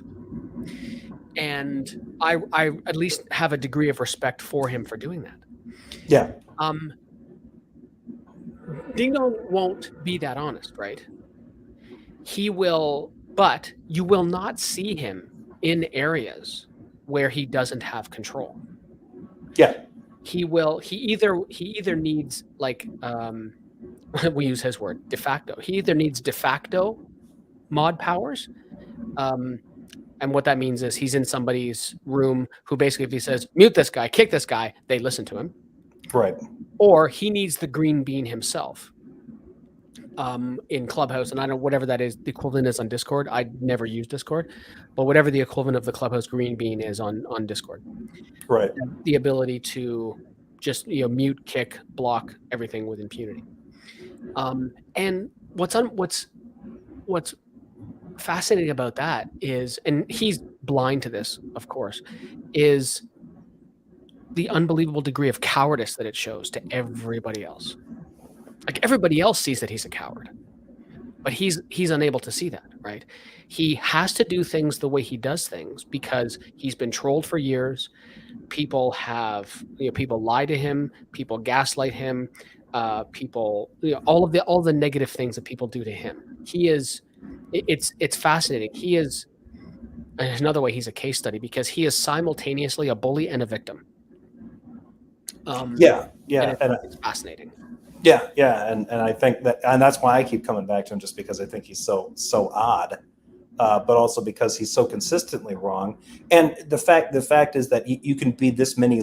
He's like not even a 7-layer dip. It's much more layers than that. It's like if you could have like a 13-layer dip of fallacies lined up, like everything about what he's doing, when he's engaging in these conversations, like his tactic is wrong, his motivation is poor.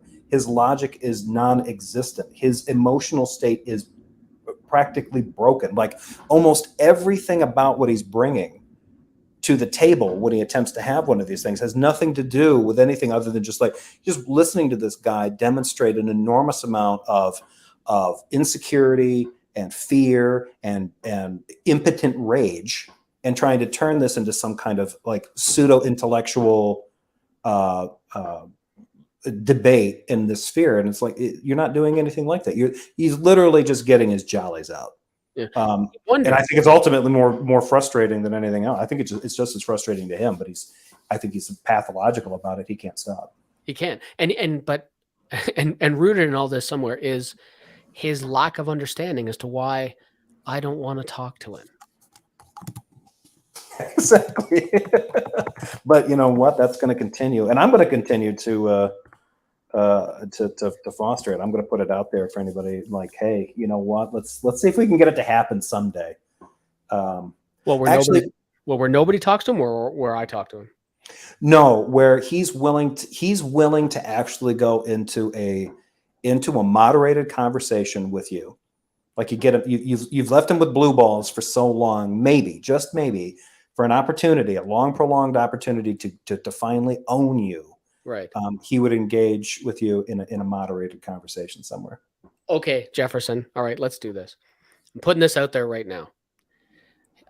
Daddy, when you watch this, because you will, because you can't help yourself, when you digest what is now more than 3 hours of conversation, you reach out to Jefferson. Jefferson will be in charge, and you and I can have a little chit chat on his YouTube channel. I'm a fair debate moderator, or in this case, it'll be a conversation moderation. So, and Jefferson, I will do that for you. I can't believe what I just agreed to. Something's wrong. Okay. So we got it official. So Micheal, the Canadian Atheist, is willing to have a conversation with Darth Dawkins as long as it's on. I'm not going to say this is exclusive unless you want it to be exclusive to this channel. I'm trying to think of another. I think for right now, yeah, probably exclusive on this channel, because there has to be someone. It has to be someone who he cannot browbeat into de facto mod power. Yeah. Okay. So yeah. Okay. So that's where it stands now. So yeah, the message is for Darth Dawkins. If you do want to have a conversation with Micheal, the Canadian Atheist, he stated that he is willing to do this on my channel. I will moderate the conversation / debate. And you know, if you are serious, let me put this in here. I will pin this since we're at that stage of things. Just contact Micheal at his podcast email address located there, and you guys can set up format or topic specifically, or if you guys just want to freewheel it and just have a conversation in general, you can do that too. But that is Michael's email address for his podcast channel, so he can be reached there. And then Micheal knows how to get a hold of me. Actually, everybody does. jeffersonspashcock@gmail.com. So yeah, if Darth is serious about it, there is an open invitation. You can come on the show and have a discussion with Micheal. And I will not be jumping into the conversation to insert my points or get a point across. It will just be to make sure both sides get a chance to get their sides heard. Oh, as Donnie from Standing for Truth says, whenever Ken Hova is on his channel, equal time. Yeah, that sounds good. All right, I guess with that, we're going to wrap it up there. We made it to the. Sorry, I missed. I biffed it and missed making the point about the pink unicorn, but we got to the end of it where they kicked him out, which we knew they were going to do that to honest inquiry. So yeah, pretty typical. But it was within about 20 minutes of the conversation that he has there with Honest, he ended up going through pretty much all of his major fallacies. And really had the burden shifting one on repeat, just badgering Honest with like, tell me why it can't be, which is like, I don't, the best answer to that is like, that is a burden shift. You haven't demonstrated why the God of classical theism is a thing. And if you just point that out to him, the thing is, if Honest had done that, their conversation would have gone on for 20 seconds, not 20 minutes. So yeah, it's only due to the fact that Honest has the patience of Job that he was willing to put up with that. So, yeah. Actually, Pat has a statement here. Jefferson, I'd make the same offer if old Dee ever wants to talk about the myriad of archaeological evidence that supports the Bible. Okay, well, that's 2 invitations. Ooh, Darth Dawkins, if you were interested, reach out to me. Pat Lowinger would be interested in talking about archaeological evidence that supports the Bible. I think I saw one of those. I think I saw one of those talks before.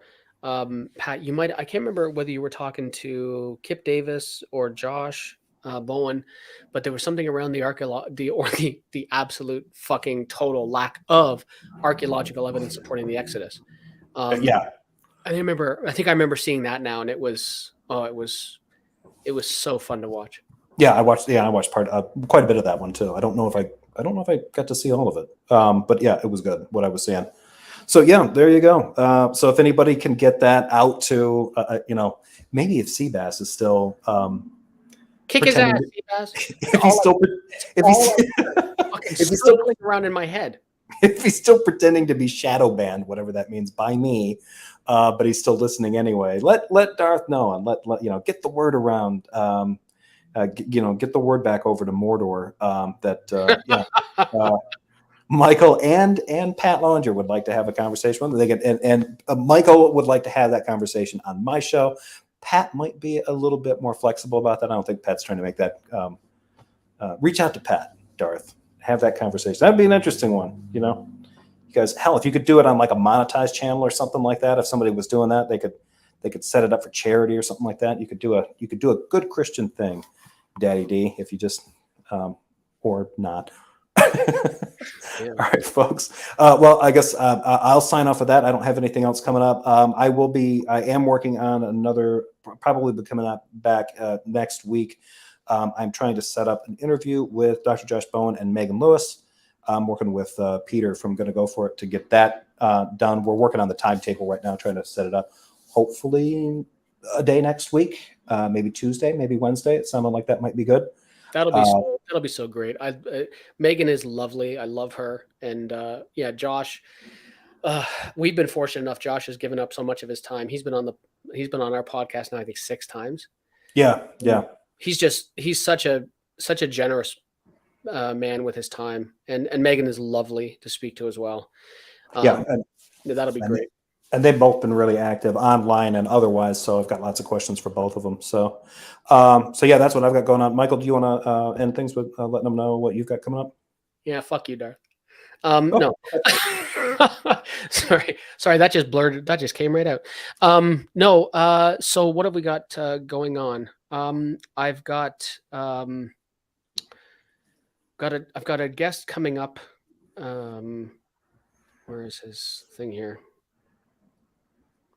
Oh yeah, David from the Recovering from Religion Foundation is coming on to discuss the important work that they do, and so that'll be a good chat. And and oddly enough, not to steal thunder, but Josh and Megan will be coming on again onto our podcast again soon, mostly to talk about humans against poor scholarship, and also BahaCon, which is the Blue Water Atheists, Humanists, and Agnostics Association of Canada conference that's coming up in Sarnia, Ontario, the end of August. That's going to be a great lineup. Cool. Aaron Raw, Matt Dillahunty, Dan Barker and his lovely wife, Anna Laurie Gaylor will be there, as well as Hemet Mehta and many others. And Josh and Megan. So that'd be great. That's gonna be an awesome. Yeah, I was wondering if that was going to be coming up this year. If that does, that's close enough to me. I might try to make that. Yeah, so they're going to come on and report this year. I went last year to it. Josh was there. Megan wasn't able to be there this time, but sadly, I can't make it this year because it falls in the same week as my wife's 50th birthday. So you know, she's lame and wants to go to Europe instead.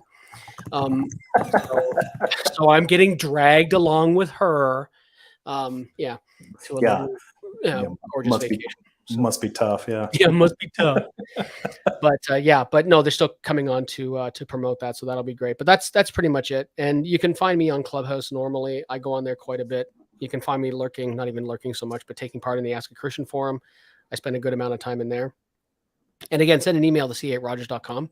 And whether you are a believer or not, and want to have a chat, if you're an atheist now and we're a Christian, love to hear about your deconversion.